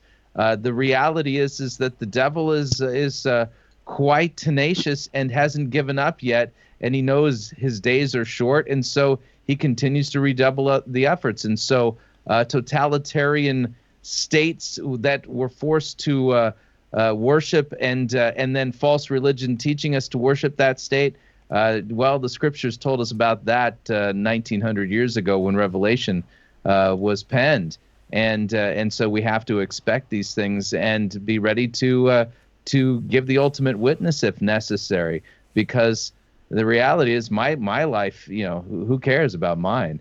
We got to be ready to make that confession of faith, even if it's unto death. Which is a fair enough thing to ask Christians today. Like, have you really thought that through as something? Yeah. There's a couple other topics being thrown in the comments, and again, anybody who wants to jump in on these. Question about the church's political position in the 40s. I think that's pretty broad, seeing the word churches in caps. The Una Sancta probably didn't have one political position in the 40s, but I think they maybe mean, say, the LCMS or the Lutheranism in America. And then Aaron asks this. He says, is there a way to find something good to say about left-wing values so that conservative voices ring stronger? Is conservatism inherently more right than liberalism, or just is that the case in America right now? Like, is there something good about being conservative as opposed to being quote-unquote liberal? Again, I mean, that word doesn't even mean what it used to mean, right? So. Yeah. The political position in the 40s as opposed to today is that you enjoy an unquestioned position of social prestige, basically no legal threats to what you want to do. You can run adoption agencies and you won't be anathematized by the state for not allowing same-sex adoptions. I mean, a lot of that sounds, kind of obvious, but once it goes away, it doesn't feel like it was obvious at the time. So you enjoy unprecedented numbers. I mean, that's kind of informal, but formally, politically, the church, generally, not just the LCMS, was respected. And I'm not saying all of that was amazing or life was amazing. I'm saying it was a much more legally and financially secure position for the church to be in a society that was still, living at replacement rate with the family and things like that. Once that all goes away, both the political stuff and the demographic stuff, that's when you're slipping into a lot of danger and dissension and confusion. And it is the case that we may have to give our lives for the same truths that people were confessing in 1947 with less, fewer anyway, political consequences for what they were saying. The truth doesn't change, but certainly the church's position in this or that society can change. And to be attentive to those things and aware of those things is, I think, to look out for the group to see that we flourish as much as we possibly can. So cases in the early church where this happens, sometimes the bishop, which is kind of like a parish pastor, sort of organizationally, the bishop would offer himself as sort of, to appease the state's demand for a Christian to blame for something if he could, and try to keep the congregation safe. That's an attitude that I think we all have to cultivate going forward. We lost Roseberry there. David, what do you think? Yeah, I have a radical understanding of modernism, the entire modern project and all that stuff. I believe that I think it's the devil, and I think the bullseye is the Christology of the formula of concord. Look, the entire Enlightenment project is it's an agenda of doubt. You just doubt everything. And whereas Lutheran Orthodoxy, which was just kind of gathered around specifically it's Christology, what we say about Jesus, that Jesus is present in his flesh in all places. We call it the ubiquity. This was such a dividing point. And we were taught to doubt. The Enlightenment came, they doubted original sin, they doubted everything, every dogma. And I think that kind of came to fruition in this atheistic movement that we've seen going on in the last century. And that's why, I truly believe, what are these guys after? Why does the liberal left support Islam when Islam is not conservative? Pardon, Islam's views are much more conservative. Hold on real fast. We just said Islam. We're losing you. You broke up. You went into Islam. I want to give you a chance to come back again. We have someone else joining in. Danzer, if you're here and can hear us, your camera's not working. and so we can't see it. But go on and continue, David. My guess is it's caught up by now, and you'll be heard. Am I back? Yeah, I think so. Am I back? Yeah, you only broke up for very about good. 10 seconds there. Good. I think that it is the devil's movement. He's got the bullseye on Jesus, on the doctrine of the incarnation of Christ, and he knows to go after us Christians. Things just come right back to us. And I think the best way to respond is to be thoroughly orthodox what we believe, teach, and confess. Just go back to what we confess. Confess that in the face of the world. They're going to deny it. Of course they will. Confess it. That's what the devil's after. That's what we are. That's what we're about. That's what our identity is. And we assert it, and we pay the price for asserting it. I think to be a Christian, to be a Lutheran specifically, is to be certain. It's to be certain of what you believe. And I think that we're facing call it liberal, conservative. What we're facing an age of where to be certain is considered a vice, and I think we need to embrace that vice and confess. So Pastor Sean Danzer has been able to join us. He is the Director of Worship for the Lutheran Church Missouri Synod. David Preuss in the upper left-hand corner. He's a doctor and professor at Concordia Lutheran Seminary of the Reformer in the Dominican Republic, and Dr. Adam Kuhns to the bottom left of me, the bottom right of me, bottom left of you. He is a professor at Concordia Theological Seminary in Fort Wayne, Indiana. We're talking about all manner of things, Pastor Danzer, so you can just join in however you like. I promised you my opening question would be, why should we trust not in princes? So you can go and take a hack at that right away. Yeah, I'm supposed to know that hymn, and I can't remember it right now. Should know it off the top of my head, right? We shouldn't trust in princes because the Lord's the one that put him in charge, right? I really have been into Psalm 82 today. Luther loves Psalm 82. He says this is kind of the foundation of why princes deserve our respect. They ought to have authority and they ought to wield it. The Lord actually calls them gods and talks to them like he sits in a council of them, and almost like he elevates them up to his level. And the psalm goes through and talks about all these great things they're supposed to do, to care for the poor, to rise against the wicked, but then it says they don't know, they don't understand, they walk on in darkness, all the foundations of the earth are out of course. And then God reprises his statement, you are gods, but you're going to die like men. So there's a limit to it, right? Vain are their counsels at life's last portal, because they don't open up the progressive future into utopia. Their service is limited to this world. In this world, it's the maybe most important and most significant thing, at least with the widest and farthest reaching effects.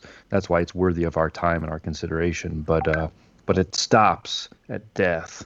It stops at the resurrection. It stops at the end of the world.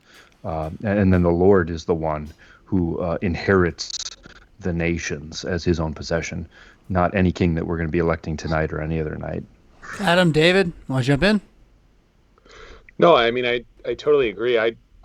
If you're cool with this, I wanted to talk about the conservative liberal question, because I think that's a really good question. And I think that thinking about politics on a left-right spectrum, we've talked about this on Brief History of Power, is not really that helpful, because it doesn't guide me in what is necessarily virtuous or good, right?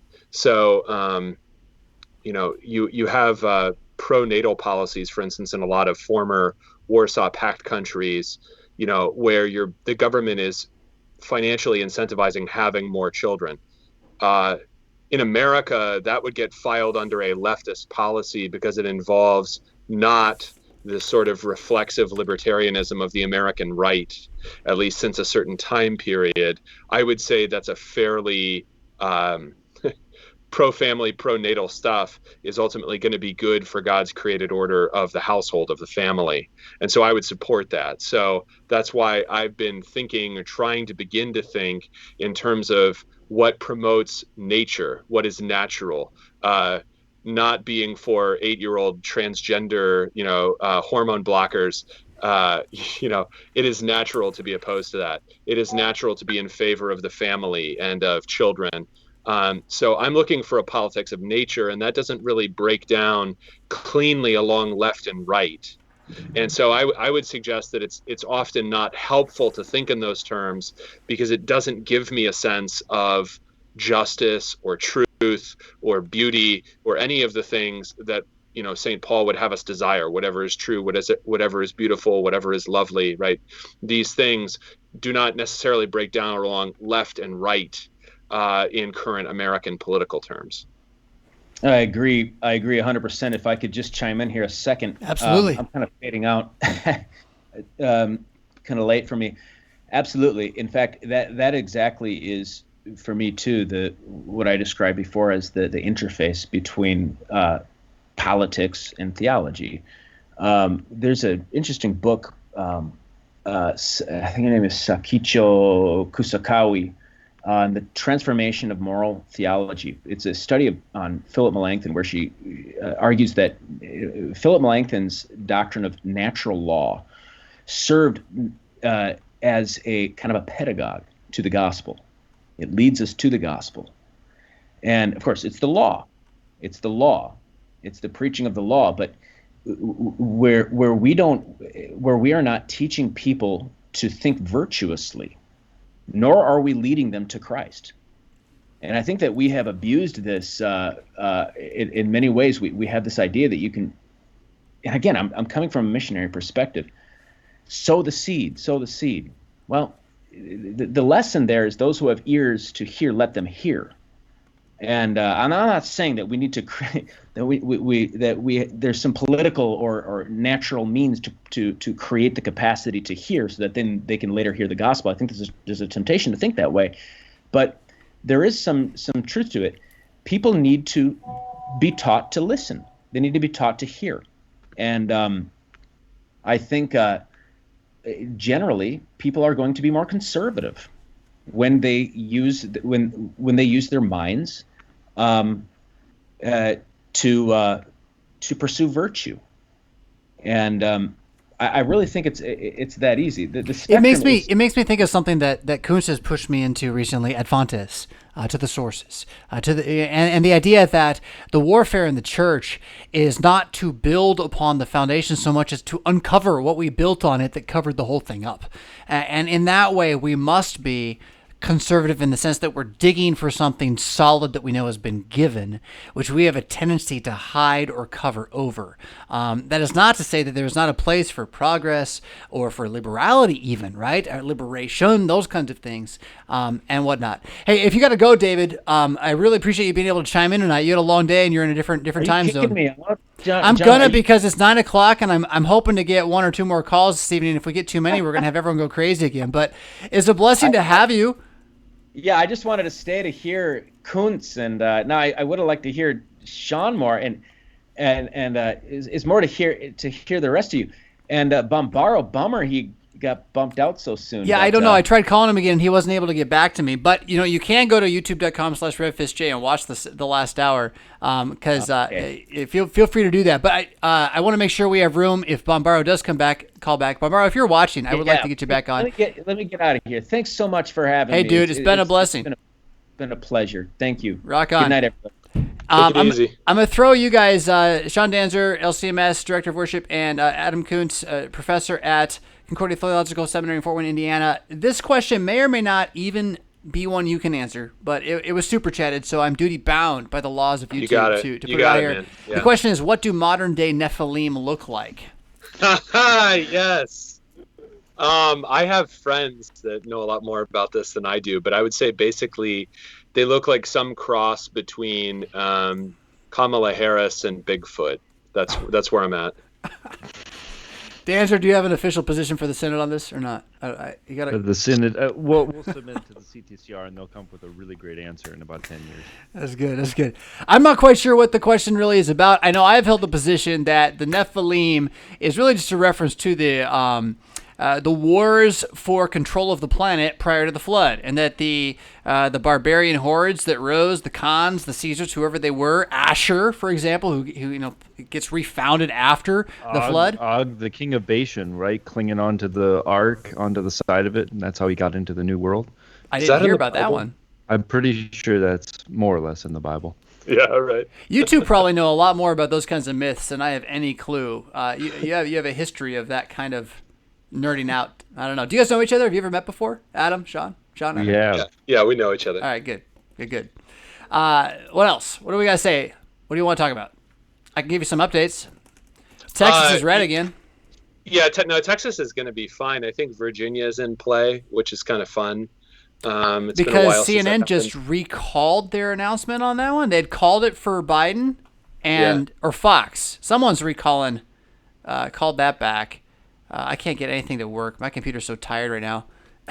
Fox still has it called for Biden. I haven't checked CNN, but interesting. But if I hover over it, Biden's at 44% and Donald Trump's at 53%. That's really interesting to me. Yeah. Well, let me check the counties. So that's probably because, well, no. I was going to say, Northern Virginia is going to be your most reliably Democratic. Yeah, I don't know. I mean, you still have some very rural counties that don't have everything in. So who knows? Well, and Pennsylvania is back in the lean red. Trump has moved to a 50%. Over 48.2 with what? Estimated 40% in. Of course, Pennsylvania is probably not going to be finished until 3 weeks from now or something, right? You got it. Yeah. Well, the Attorney General of Pennsylvania tweeted out 2 days ago or something basically the only way that Trump wins Pennsylvania is by cheating. So that's the Attorney General. So I have some doubts about legal processes in my native state, but I would say that everyone who watched the riots in Philly on TV recently on 6 ABC, probably not quite as many Biden voters as there were going to be after that. You think so? I think so. You always get. I mean, there's a deep hate. It's kind of like Illinois with Chicago. There's going to be a deep hatred of the big metropolis, and then the big metropolis begins to burn itself down. Even more disgust. Yeah, I'd say turnout probably higher than usual for Republicans. Interesting. Wolf Miller jumped back in. Welcome back, Brian. Hey, your mic works. I missed Roast, bro. You did. He wasn't here long, and Barbaro was here a very short amount of time. But maybe they'll call back. Well, good to see you. I wanted to hear the official synodical take on the election, so that's why I wanted to. I promised him he wouldn't have to give us quite that one. Yeah. I want to jump in and echo what Kuntz said, though, about the 10-minute emotional sermon. And the tough part is I'm in this weird position now as the chaplain where 10 minutes is way too long. It's got to be a 5 to 7 emotional sermon in our chapel. But you're among the evil ones. Okay, it's frustrating. And I'll tell you, when you boil it down to a 5 to 7 minute emotional sermon every day, there's no way anybody could handle that, I don't think. Right. There's got to be more teaching. And so if you're in some weird situation like I am where you've got to have this sermon, there's where you can take the liberty to a little bit and then move on. But what is really delightful is to be able to dig into the scriptures. And it's funny. I really liked what David said about bringing up those who have ears to hear. Front end, you're going to lose a whole lot of people who just are never going to want to listen. But you're never going to get people just halfway. I don't think that's the way the parable of the sower goes, at least. You can probably hear me. It looks like Flammy is back in and Ian can probably speak as well. We have some. Maybe he's gone again. Just so you guys all know, Skype is something that I have to use with Ecamm, which is a software that is pretty decent, really. But the Skype is the problem, and that's what's super slow right now. So everything I'm trying to do is well behind. But you three are seen by the audience and may freely continue talking about 10-minute sermon sandwiches, gospel sermon sandwiches. Make sure everybody knows everything in 10 minutes and feels good about it and goes home back to their lives of godless hoarding. Oh, wait. Yeah.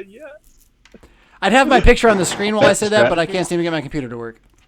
What do you think? Did I go too far? It's your face as my words, so. Yeah, there you go. Or do we have like a closed caption screenshot on that? Because I like that. That's definitely meme worthy. Yeah, I mean, like, what is the alternative? If you don't teach them, they're going to be taught by somebody else. Like, it's not even optional. Like, talking about catechesis as if it's somehow like something that, we're going to do. Well, yeah, and so is everybody else all of the time, right? So their Netflix binging, all of that's all teaching them how to be and how to think and what's normal. So why don't we just go in for that too? Like, ask at least as much as their like youth, whatever sports coach is asking of them time wise, and ask at least as much of their attention as they're going to devote to, whatever insane degeneracy Netflix is putting in front of their eyes that week.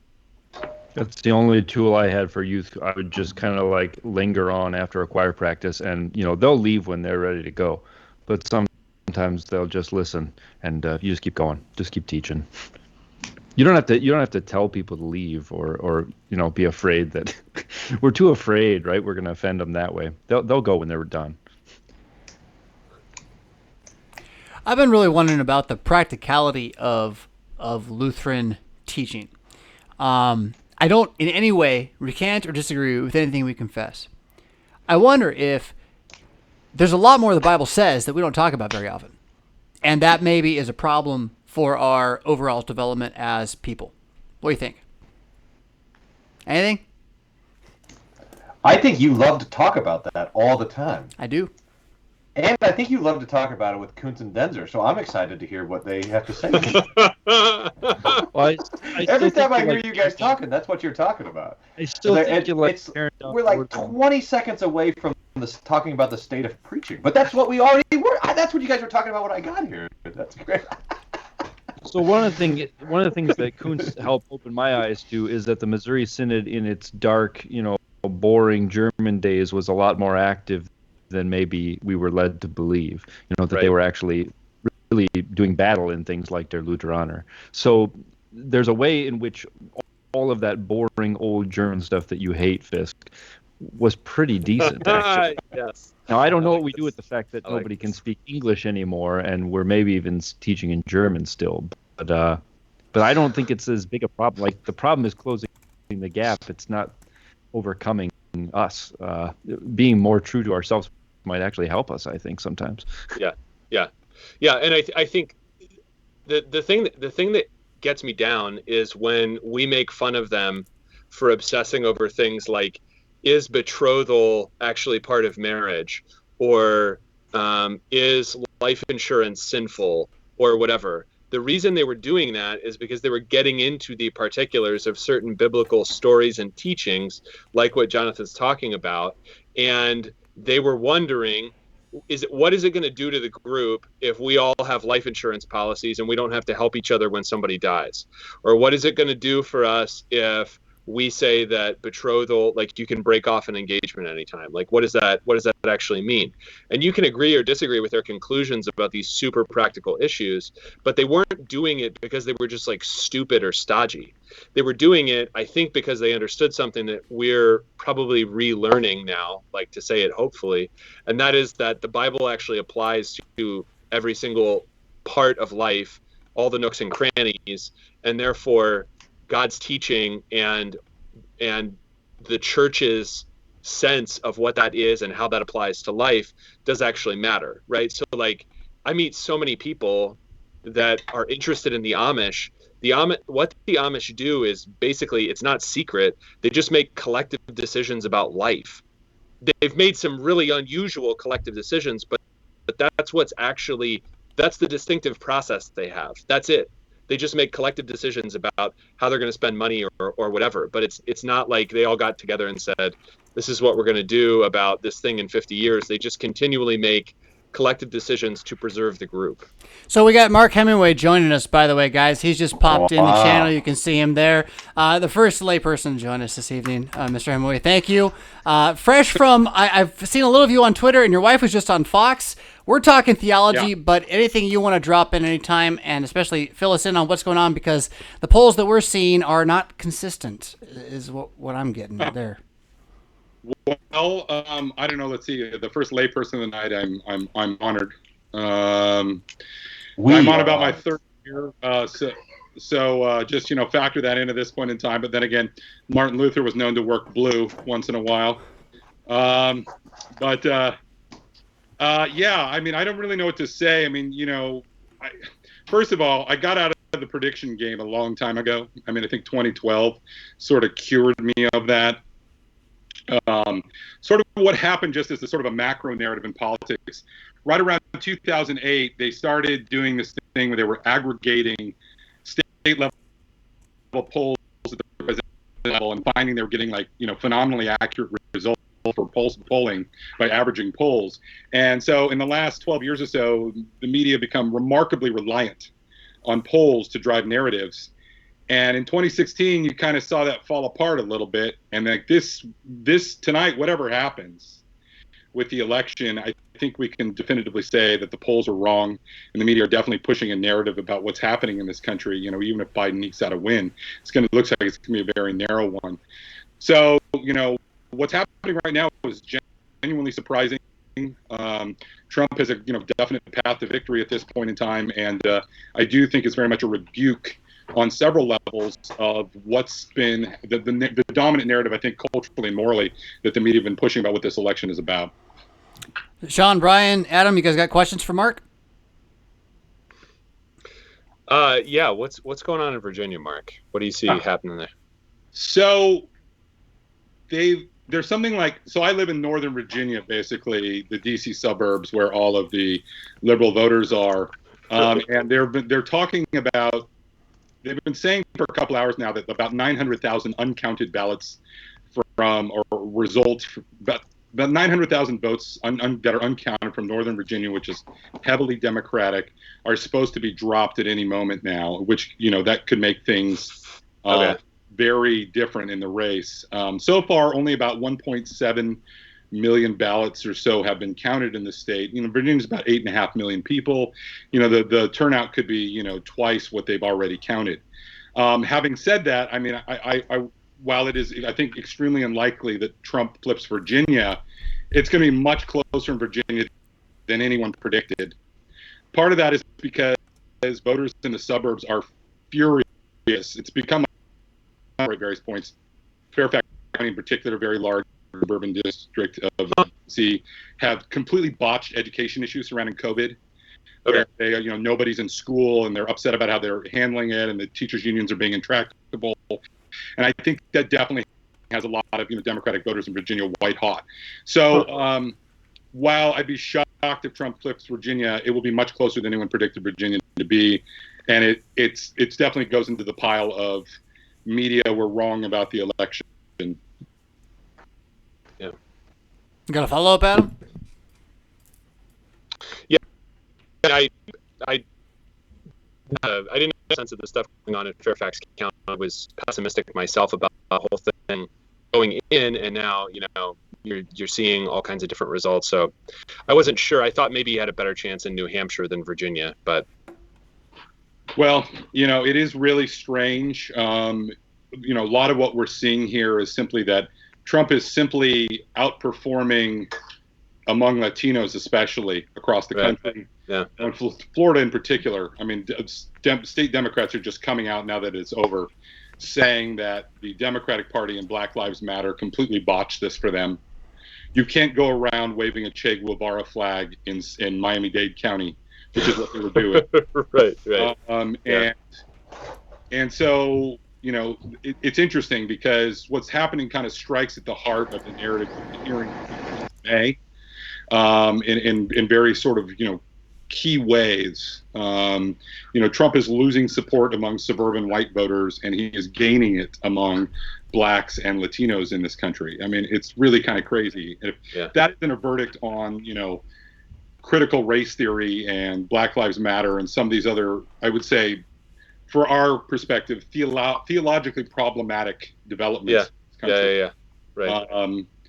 To be clear, I do think Black Lives Matter. It's just that, Black Lives Matter, as it has come to mean in a political sense, is, critical race theory and cultural Marxism and things that are very different than the sort of bland, anodyne sentiment that is being pushed. So I just want to make sure, when we talk about it in this context, that is very clear. Yeah, and just for the record here, I've also made clear to say that this is a party hanging out on a YouTube channel. We're a bunch of individuals with various vocations, various jobs, various things we do. We are not responsible for each other's comments. We are here to engage, to have iron sharpen iron, to learn, and to realize there's a lot of white noise out there, and so we have to kind of learn from each other as we go. And clearly, Black Lives Matter, the organization, is a Marxist front that hates fathers. There's just no question about it from what they've been doing. They also seem to advocate violence. So I'm with you. But, Black lives, particularly Black lives being aborted by Margaret Sanger's abortion mills matter very much to me and everyone else here. So Adam, it sounded like you wanted to follow up there before I jumped in. Yeah, I mean, I'm disinclined even to say the slogan for the reason that I'm expected to say it as a kind of obeisance alongside the idea that for the past 45 years, this country officially approves of killing children, full stop. So it's kind of hard to take seriously that somehow, the great sin hanging over all of us is police relations in certain inner city communities, as we all throughout the country, urban, rural, and otherwise, kill our children. It's really hard to take anything else seriously in view of all that. Well, yeah, and I think that the element of coercion that you're sort of reacting to, I think, is palpable. They've done, polling, that shows that, when the killing of George Floyd happened in late May in Minnesota, obviously a lot of Americans woke up and were very interested in doing something about, police reform and other things like that. Well, and they were also very much interested in Black Lives Matter and improving race relations in this country.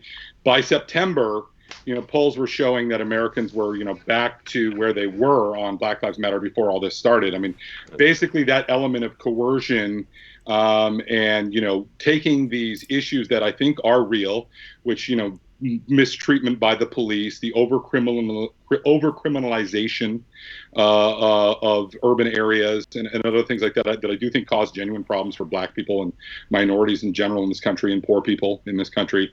Those were exploited for some broader left-wing political agenda that got very divorced from the acute problems that they were trying to address. And as a result, I think that, there's even a compelling argument, based on the results we're seeing tonight, that there might have even been a setback, in terms of, some sort of broader political agenda to address the acute problems. I mean, a lot of us are willing to talk about, police reform and how we redo policing in this country, whether it's getting qualified immunity or other, or getting backing for cops and things like that. But, defund the police and constant Antifa protests and that sort of thing are getting very from that. And I think, up in our politics and people are recognizing that is in fact, not a good thing. And at the end of the day, law and order matters. I mean, if we got rid of the most corrupt police department in the country tomorrow, that community would be worse off, full stop. New York City, right? Isn't that what happened in New York? I mean, they effectively made it worse than it already was. Brian and Sean, you're still hanging out here. Do you guys want to chime in and throw something to Mark while we got him? Mark, I got a question for you. What do you think is the best way that pastors can be helpful in the whole political conversation? So you go to church and you say, what do you want to hear the pastor talking about? You're doing politics every day, every night. Are you like, all right, just don't do politics? Or so what do you hope for? What do you think's the right balance for that? Well, we've got to get everyone to a place where we care less about partisan politics precisely because we are engaged more in our own communities. I mean, I think just by virtue of the fact, I go to church with any number of Democrats in my Northern Virginia suburb. Obviously they tend to be pro-life and more culturally conservative, but people that think differently than I do, and I am okay with that, because at the end of the day, not just do I share something in common with them theologically, I also have some faith in these people because they're engaged in something directly involved in their community and things that they can immediately affect change on in terms of, whatever our church is involved in, their fellowship with their other parishioners and people that don't think like them, or even just even one of the most amazing things about going to church, and particularly this is wonderful for my children, is interacting with people that are in different age groups. We are in a society now that just doesn't interact with senior citizens, and oftentimes if you're a single guy or whatever, you never see any children or anything like that. And so getting people to a place where they understand that real change happens in communities that is separate from whatever is going on in Washington, D.C., I think is the healthiest thing that you can do.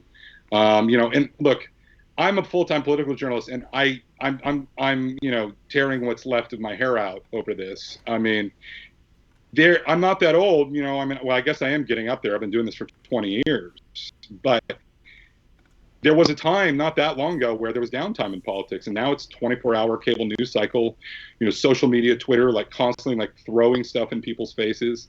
And we've got to get people to a place where they care about things other than politics. They don't see politics as the source of their ultimate well-being, let alone salvation.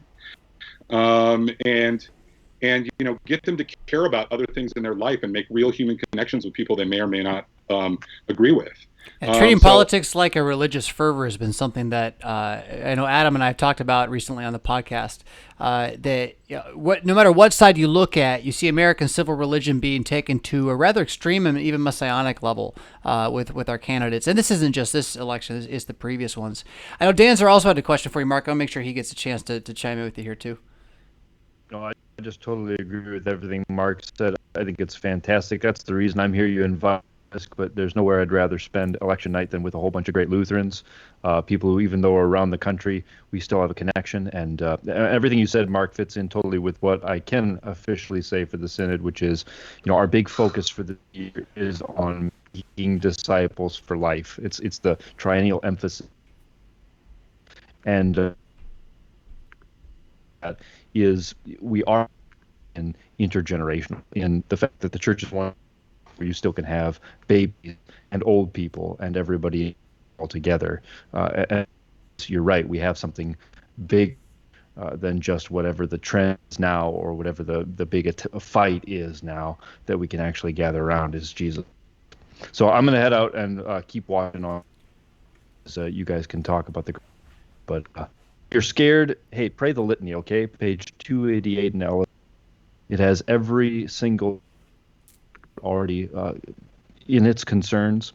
If you're concerned about these three we've been talking about, the government and the family and the church, the litany, it's got all three of them, and it helps us to remember who we are, just the Lord.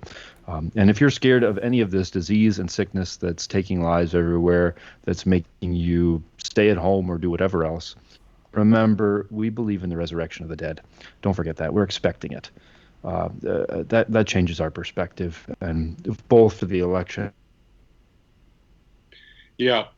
Well, we lost him there right at the end. So Pastor Sean Danzer is going to be taken off. He's the chaplain for the LCMS and director of worship of the LCMS.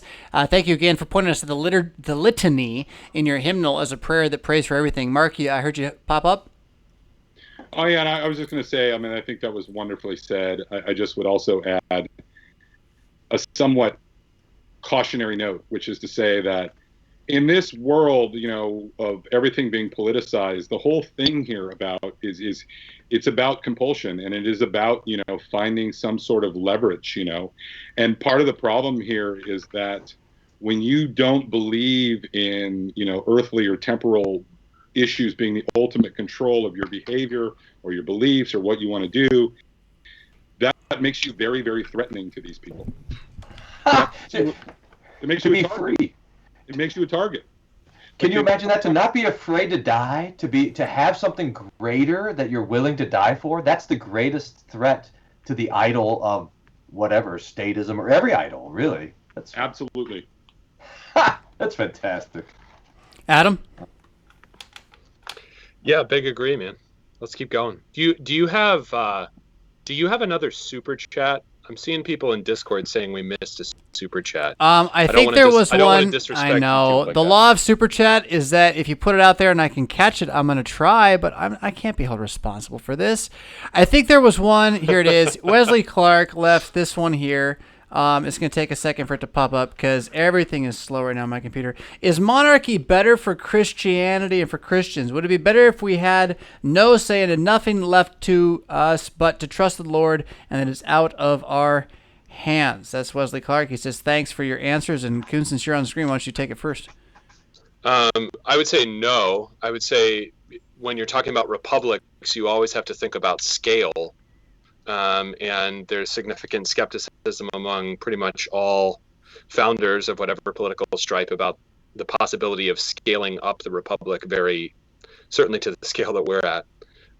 But I don't think that you can say that monarchy is inherently more godly than any other form of government. I do see a marked trend among certain folks in our circles towards monarchy. That's fine. But I enjoy the adventure of being responsible for my own self-government. And maybe that's just the Plymouth colony in me speaking, but I like that. And that is certainly in our DNA as Americans. So if you're talking about something realistic for the American nation, why don't you try to be the best at being a republic that you can be before you start worrying about whether or not you should do monarchy theoretically somewhere else or sometime else. Mark, thoughts? From a poli-sci standpoint, as opposed to a purely theological one, I mean, I think it's sort of generally acknowledged that, some kind of benevolent monarchy / dictatorship would be the ideal form of government. However, wise, benevolent dictators and monarchs tend not to exist, given what we know about human nature in general. Everything about America's sort of constitutional republic and all of our founding documents and things like that were set up specifically to factor in this, biblical understanding of human nature. It is an inherently biblical understanding of human nature. But I would also say that the ancient Greeks, for instance, had a similar understanding of human nature in terms of like where we draw our political inspiration. And certainly, the Romans to some extent, understood that as well. That humans were inherently sinful, self-interested creatures, and you had to guard against that if you wanted any sort of stable governance. Something weird happened in the world in the late 19th century, basically, where Hegelian ideas about sort of the end of history and human consciousness, evolving essentially to a place where you could entrust, technocratic bureaucracies to run things essentially for us, sort of took hold. And that basically moved on over from Germany to American universities in the late 19th century, and a big proponent of this was Woodrow Wilson, who gave us basically the modern administrative state as we know it, along with the progressive movement. As part of this Pollyannish view of human nature, it's not a coincidence, for instance, that the same progressives that gave us the modern American bureaucratic administrative state were also rabid eugenicists, for instance, and very much, founders of the, abortion movement in this country. So we've been saddled with this administrative state since progressivism that, increasingly is dominating our politics. I mean, we think we go out and we elect leaders, but you remember in the Obama administration where, we had a situation in the VA where tonight. So good to meet you all. And thanks.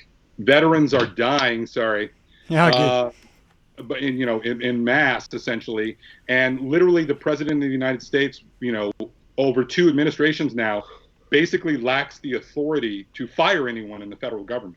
I'm like, yeah, right. That's like the actual reality. Like the president of the United States can't get anyone fired in the federal government because of unions and the way the bureaucracy and everything is set up and the way that we depend on things. And at the same time, our elected leaders, like in Congress, love having this bureaucratic administrative state because they're de facto legislators. They make all of the laws. They're unaccountable to voters. So when they're up for re-election, they can blame these faceless bureaucrats and all these bad decisions and not be accountable for it because they're in the executive branch. And so, that gets a little bit about, what you were talking about in terms of republics scaling up.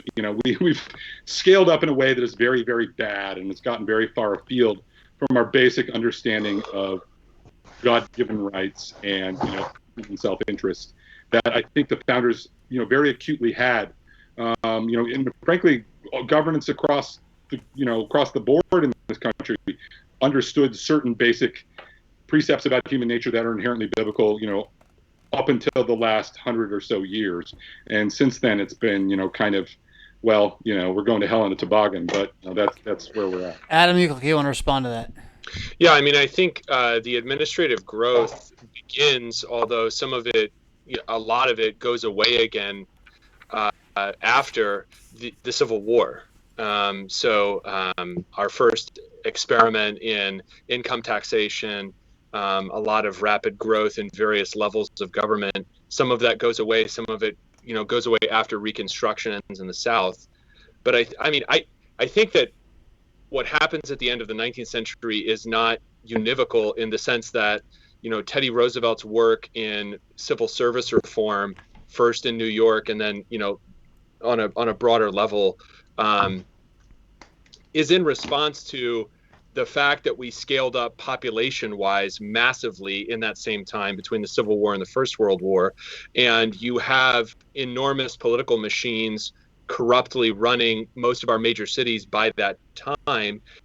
And you're trying to get some version of government that is not completely beholden to political appointments.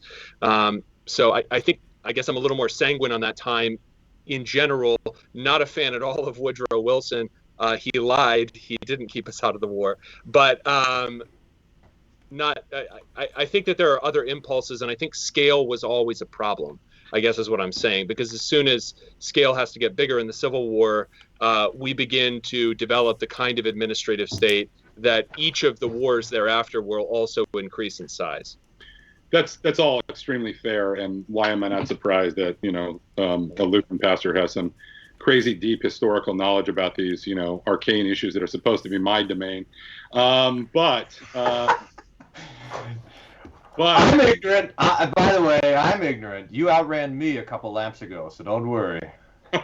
But having said that, whatever you wanted to say, but obviously the modern administrative state we got through progressivism was in many ways a reaction to, the backlash of corruption involving patronage and stuff like that. One of the things we did away with.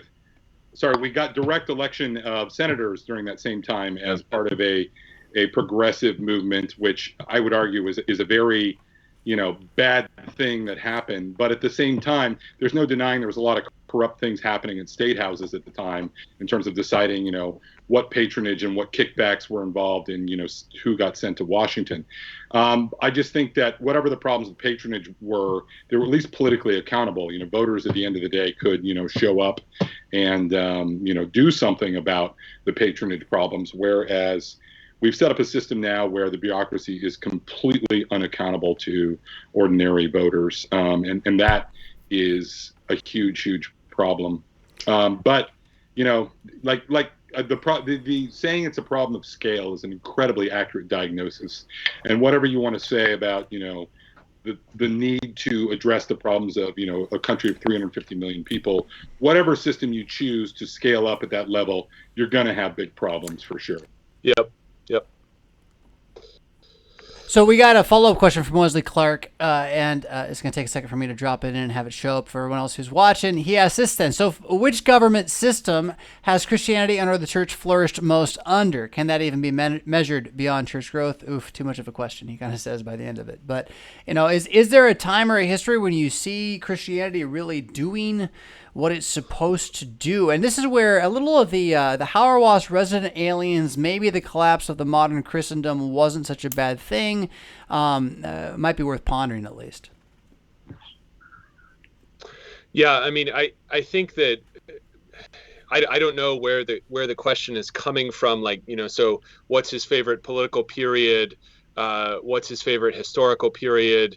Does he really like this or that king? So I think some of that is driven by, okay, yes, if most of Christianity's historical existence is in Europe, and these are the forms of government most prevalent in Europe throughout, what we call now the Middle Ages, okay, now I'm going to ask you, what do you mean by flourishing? So there are different ways to measure that. Theologically, I'm going to measure flourishing by the proclamation of God's word. And I don't see that actually is waiting upon any particular governmental structure to happen, right? So the stuff that we've been talking about tonight is not necessarily about, yes, please give me the post-World War II administrative state. I love it. I just want it to work better. Or no, please give me 1787 back directly. We're saying that the church has to proclaim God's truth and needs to think critically about how to do that under changing political circumstances, but a theological judgment on some particular form of government is not one that I think you can clearly make from Scripture, although you can see that God erects a self-governing commonwealth, which then goes awry because the judges don't do their jobs. And then monarchy becomes, as it were, a kind of a punishment. So no matter how you feel about Constantine, and I feel pretty positive about Constantine generally. You Byzantium proponent, you. Right. But no matter how you feel about Constantine, you have to recognize that biblically in the narrative, monarchy is part of the punishment because the king will do things to you that were never going to happen before then. So Willie Grills pays $5 to ask Adam Koontz what ginger ale he is drinking. Just so you know, that's how rostered clergyman Willie Grills has spent his hard-earned stewarded income. He needs to know. Yeah, that's word fitly spoken. It's a solid podcast. I'm drinking a Werner's ginger ale. A Werner's. It's a Werner's. Yes, that's Michigan. Mark, I want to ask about Congress. I think we got a red Congress coming. That's what I think. I think all the rest of it's going to be kind of funnily seen under at least a tip or close to tip with Congress. You don't think so? I mean, already we're looking at probably Democrats adding another 5 seats. It's awful. Don't tell me. The House of Representatives. I don't know. I mean, I don't want to say much about what's happening tonight other than, it's much closer than anyone predicted, and the odds of Republicans holding the Senate are much better than anyone thought a few hours ago. But I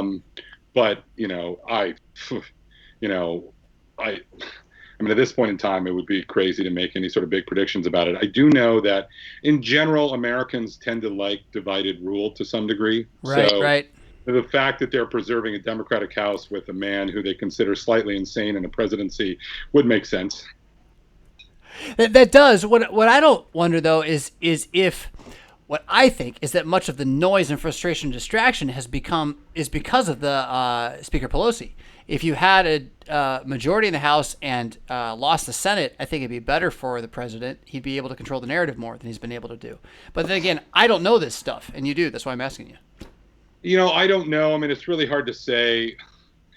I mean, Schumer tends to make a lot of noise on his own, and the issue again is you're focused on Congress, which is a huge mistake. Okay. Congress doesn't run the country anymore. The media runs the country. All right? What happens in Congress, the only way anyone knows about it is what the media tells you about it. Hey, Brian, you're making noise. Sorry, I'm looking up the word univocal that Adam said a few minutes ago. I had to pull out my dictionary. But, let me mute myself. Move it from your mic or something. Yeah. Keep going, Mark. The Democratic Party did not run Joe Biden's campaign. The media ran Joe Biden's campaign. Right. I mean, it just flat out did. I mean, it's not even close. I mean, clearly they have their thumb on the scale, and so that's, I think, the big challenge. You say Nancy Pelosi makes all this noise and be better. Like, well, no, because it's not about Nancy Pelosi making the noise. It's about the media allowing her to make that noise because they are increasingly, at a time when news is very fragmented, the internet, everything, trying to, act as gatekeepers. And on top of that, a lot of what's going on here is, it's kind of weird because Trump is Matt Taibbi is this left-wing journalist with Rolling Stone, but he's kind of like an interesting character. He's kind of broken with a lot of his colleagues in recent, months. And he had this great line the other day. He said, Trump is simultaneously like the politician in America that's done the most lying and the politician that's been the most lied about. And it's very, very true. What's going on here, and I think part of what we're seeing in the election results tonight is that people are very resentful of the last couple of years where the media are trying to basically like turn up the volume so loud that you vote just to turn the volume down. Yep. And it's not about, whether or not you agree with the actual policies or, whether or not you're better off economically than you were 4 years ago or any substantive issue. It's literally they are not holding on to the levers of power like they would like to. So they're going to make it painful to follow politics until things change. So then, what do you think about big tech's involvement this last week and how they've begun controlling information even more? Nothing has disturbed me more than watching at Jack be quote-unquote grilled by Ted Cruz, as Ted Cruz looked out of control and Jack looked like he knew no one could ever touch him. So what are your thoughts on that? What's the word on big tech's involvement in the election? I mean, social media generally and Twitter very specifically are the devil. Yeah. I mean, just absolute the devil. I mean, like, I'm not even, like, being facetious. No, I agree with you, yeah. It's this satanic influence in our lives. And I am now in a profession where, like, I am increasingly trying to pull back from Twitter, and I can't cut Twitter out if I want to because literally, like, that's my job. That's where things happen. But, like, for instance, Twitter in particular Twitter is something particular where, unlike Facebook, it actually has a very small user base, in terms of, the number of actual Americans that use it. And then you go into the number of actual Twitter users and the ones and some like incredibly tiny minority of active Twitter users, which are already a small subset, say, compared to Facebook users even, is responsible for like an overwhelming majority of the content. And on top of that, of those that are active on Twitter daily, it's overwhelmingly liberal. Now, who is active, of course, in this tiny bubble of a bubble of a bubble are, Washington pundits and Washington journalists. And you can hop on Twitter, and I've got like this crazy tweet deck set up where I've got like 8 different columns of stuff, and it's like plugging into the Matrix. Yeah, right. It's like, watch these like bad, like untruthful narratives like form in real time based on what political objective they're trying to achieve. And I can't begin to tell you like what a destructive influence is. And part of the reason why our politics are so contentious is because there are all these journalists that are like, in this bubble where they're getting constant, and liberal pundits and even conservative pundits are, they're in they're in their own siloed off their own bubbles with positive reassurance for their worst, most base tendencies. And it's a huge, huge problem. Just to that, I would add, anybody watching this, there's a documentary on Netflix right now called The Social Dilemma. And what it is they have a bunch of like top Silicon Valley engineers and execs, people that worked at Google and Twitter, these big companies, and they just line up one after another and say, what social media is doing to you is completely evil. It's designed to monetize you as a person. It's designed to, play havoc with your dopamine receptors. It's addicted. Yep. They know exactly what they're doing. They've done psychological studies on this. They've done technological studies on this. They're constantly A/Bing how to mess with your head. Yep. And it's shocking. And on top of that, the great thing about it is that it's an incredibly, as far as these things go, unbiased documentary. Like, they actually stepped back and they were like, this is such an important message that, we're going to portray Republican politicians in a favorable light, and we're going to not talk down to anybody. And it's done in such a way that I think it's basically family friendly. So if you've got like sophisticated, older kids, say high school age or maybe precocious junior high kids, I think you could definitely show them this. And in general, you should completely, unless you have some, serious professional obligation, unfortunately I do, cut it out of your life as much as you humanly can. It's bad. There's no question. There's no question this stuff's drug addictive. It is. And they've tried to make it more so. I think this goes for movies and TV too. I don't think that this has been likened to tobacco, knowing well ahead of time what the real science was, I just have a feeling that the movie industry knows what they're doing. And they know how the flickering of flashing images and splicing things up just pulls the brain in. It turns off any type of like response and makes you malleable to the images. Forget the words, the images that you're being given. And over time and over a lifetime, you don't need anyone in charge. Conspiracy theory, the devil knows what he's doing well enough. And so the fact that it's a drug, that the blue light's a drug, to me, is one of the greatest threats to humanity. And I say that as someone who was, I was suckled on blue light, right? And it hurts to look at. Turn it off. Take it away. But like you, I can't. I'm a voice out here. I've said it publicly. My job is to get you off the internet. I'm a Christian who wants to get you to spend less time on the internet and more time in your Bible and with your kids. Speaking of which, I got Adam Kuntz here, and I know he's got something even more clever than that to say. Brian, you should jump in here too. We got 10 minutes till 10. If you guys can hang around till 10 o'clock, we'll call it a night. Yeah, I can hang out until then. So, Kuntz, jump in, and then Brian, feel free to follow. Mark, whenever. Yeah, I don't know. I mean, it's a vortex, and like the question of need is one that becomes increasingly less obvious to me. What is the need? I try. As a pastor, you do need to be where people are. That's kind of not optional. So some kind of presence is necessary. I don't know what it's like to be a journalist, but I do know what it's like to be a pastor. And you don't need to be on the internet nearly as much as most of us are. And it's not helping us to be there most of the time. I can do a quick rundown of people's birthdays, maybe post something a couple of times a week and get off. I don't really need to be there. I don't need to be checking to get those dopamine hits. Yeah, and I just would also add that the engagement you get with like blue light sources intellectually and otherwise, even a novel that has disagreeable morals is like a million times better than like most things on the internet. That's right. Yeah, right. In terms of the sustained interaction you have, you're just at least thinking about the character's choices or things like that, then, a lot of the clickbait and other things like that. And more than that, it's just time to like slow things down and be deliberate, in your choices. The whole point is to get you to react one way or the other, to jump and spend money here or attack this person or vote this way. I got like 8 push applications on my phone yesterday from like different like random apps telling me to vote. I mean, no offense, if like that's the reason why you're voting, don't vote, right? I mean, it needs to be like a conscious, thoughtful decision. There's a funny story on that. I think it was my head elder responded to my Instagram post this morning after I voted. He had clicked on the advertisement that came up with it about how to vote. And it did not help him, but told him instead to call it was actually a Democratic national somehow Democratic propaganda phone number. Call us, the Democrats will help you vote, is what came through the Instagram click, right? So it wasn't even able to really help the guy get to where he wanted to go to find the information that he wanted. I don't know if that's worth sharing. Brian, what do you think? I watched The Social Dilemma, and I was not as impressed with it as I thought I would be. And maybe it's because kind of in the end, all this sort of environmental activism came up and sort of put my radar up on it.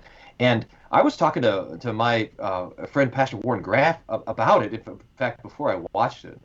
And he was talking about how if you wanted to, you could go back and blame all major disruptions and change of communications. You can go back and blame the 40 Years' War on Gutenberg. You could blame World War II on the radio. If you wanted to go back and blame these major fights on the increase in communication, you'd do it, but you'd perhaps be missing the point that there's always something more than the technology there. There's a spirit at work underneath the technology. So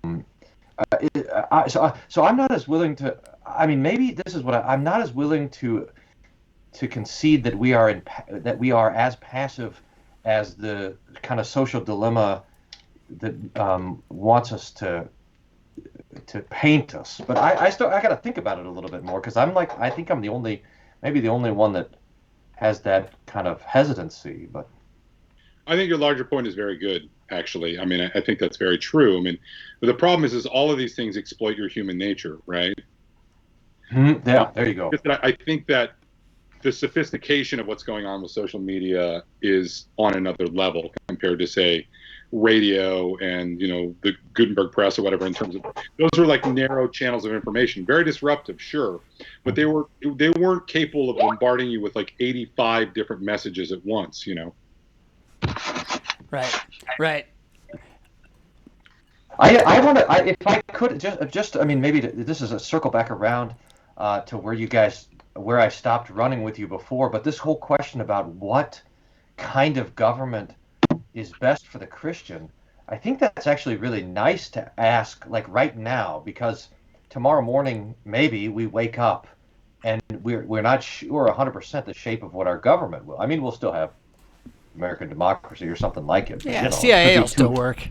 Yes. But maybe the point is that Jesus has created a church that is robust, or maybe even better, it's anti-fragile in the sense that the devil tries to exploit us in every direction. So the devil tries to exploit us with the weeds or with the stones. It can be persecution or it can be affluence and pleasure. The devil tries to tempt us both with freedom and with slavery. But the point is that Jesus has given us his Holy Spirit, which in fact not only can endure those things, but thrives in exactly every circumstance in which we find ourselves. So we say, what will be better for the church? For example, will it be President Trump or President Biden? And the answer is yes. Whatever we get will be what's best, because Jesus sits on the throne and rules and reigns for the church. And the very nature of the body of Christ is that it cannot die. It's just really so there's a beautiful comfort in that, in the sense that wherever we find ourselves is precisely what is best for us by the will of Jesus. And even maybe one more thing, if the devil, if we say, well, look, the devil gives it to us, but just like Job, who refuses to receive all his affliction from the hand of the devil, but rather receives it from the hand of God, so we will take whatever the Lord gives us, whatever the devil gives us, and we'll praise the Lord for it. The Lord gives, the Lord takes away. Blessed be the name of the Lord. Adam, you look like you're chomping at the bit there. Yeah, I mean, the idea that the CIA will go on. I mean, I think if you're talking about the administrative state, you'd have to talk about all the stuff that has grown up since the Second World War and seems to be, deep is usually the adjective, deeper, more enduring, and certainly has its own interests in ways that might have nothing to do with elections anymore. So if you can identify, the judiciary's role has grown enormously over American history. There's also lots of stuff that just has no obvious place anywhere in the Constitution that is far bigger than that. And that stuff is really not controlled by whatever comes out of tonight, which I don't think will be anything conclusive tomorrow. Yeah, it's not going to change. It's not going to change that trajectory that we're talking about, which not everyone really buys us there. I'm curious, Mark, as a DC insider, DC statehood. I mean, should we do it? No. It was facetious. It was supposed to be a softball to start you. I lived in DC for, what was it, 11, 12 years? And I mean, it really is like the worst managed place in the country. I mean, it's terrible. Like, I got used to like certain things that it was so weird when I moved to the Virginia suburbs, which Virginia has its own problems, but it's basically a well-run state. Like when I had like this weird like Stockholm syndrome where like I got used to my trash not being picked up randomly, that kind of stuff. Like it was just like normal that would happen. And yeah. Well, Mark, I really thank you for coming on tonight. I know you do this professionally, and you're just chiming in for free here. So thank you so much for sharing your insight, Brian. Yeah. Well, I have to have you back on Saturday morning sometime, and that goes for both Brian and Adam. Now that we got Skype working for at least one guest, we can drop you guys in for 15-minute segments on Saturday whenever you like. And we'll have to try that in the future and have you in. Maybe in a couple weeks, Mark, I'll reach out and see if you want to do some commentary on what the country looks like when we figure out what it really looks like. Yeah, what are the odds that we're going to know today or tomorrow, Mark? What do you think? I mean, odds are we'll have an idea at some point. Those are the odds. There's still a very, very good chance that something goes completely sideways. It's looking like it's going to be a narrow electoral college victory. Already we have a situation here where DeKalb County, the most populous county in Georgia, there's some sort of water main break and they're not going to be counting votes. There are a whole bunch of crazy crazy patchwork election rules where Pennsylvania Supreme Court ruled that absentee ballots can be accepted up to 3 days after the election. And oh, by the way, they don't have to have postmarks proving that the ballots were submitted before the election. I mean, like, you might see the chances of there being something really crazy where this drags on for days or weeks or months is not, trivial. Not trivial, but with the Electoral College, could that kind of be the silver lining that could stop it from really mattering if it's the right place? I mean, Pennsylvania seems like that's going to be where it's really going to come down to the water.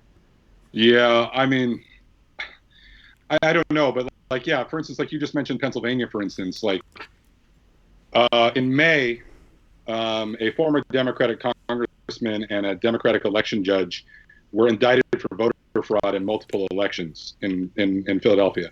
Like, I mean, things can go really, really wrong, and things are, it's not just a function of corruption, although that's part of it. The other part of it is simply, in a country of 350 million people where you might see voter turnout unlike anything we've ever seen, where 180, 190 million votes are cast, in the middle of a pandemic where the local states had all kinds of rules about who could be where and what they had to wear and how many people could be in a room when they're counting votes and stuff like that. We had that congressional election in New York that dragged on for 6 weeks or something before anyone had a clear idea. I don't know. It's. I did see. I even saved it so I can share this here as we close at the end. That the CDC did release today. See if I can drop this in here. Information that even if you have COVID, that you should feel free to go and vote because it won't really matter in this case. So I have that. The CDC says people who test positive for COVID can vote in person. Just in case you didn't feel gaslit yet, just know that the disease doesn't mind Election Day, and then maybe it'll be back tomorrow. It's been the Mad Christian crazy tonight, trying to work through what? Your certainty that though the muck is deep and you feel knee deep, even neck deep in it, Christ is risen from the dead. You are paid for. That makes you immortal now. He's coming back soon anyway. The water has sealed you. The food feeds you. This is Christianity. You've already joined us because you stuck around to listen through the whole evening. So go out tomorrow, not afraid to be who you are because Christ has made you that. He has guaranteed you as that, to be light in the darkness, to be salt in a world that needs some flavor. And that flavor, I'm telling you right now, is fatherhood. If you haven't found the Sons of Solomon yet, and the Psalms, we're praying every day for the next year to try to do something good for our country, regardless of what happens tonight. You got to check that out. If you haven't found the Mad Christian Discord, Mad Mondays. So you got Brian Wolfman with stuff too, Dr. Kunstad, Concordia Fort Wayne, and of course, Mark Hemingway, where can they find you? Make sure I'll promote you there too. Where can they go most likely for you? Real Clear Investigations. Real Clear Investigations is his day job, and we'll be back Saturday to clean up the mess for the rest of you. Not even going to bother with the closer night. We'll catch you on the next side. Rock on.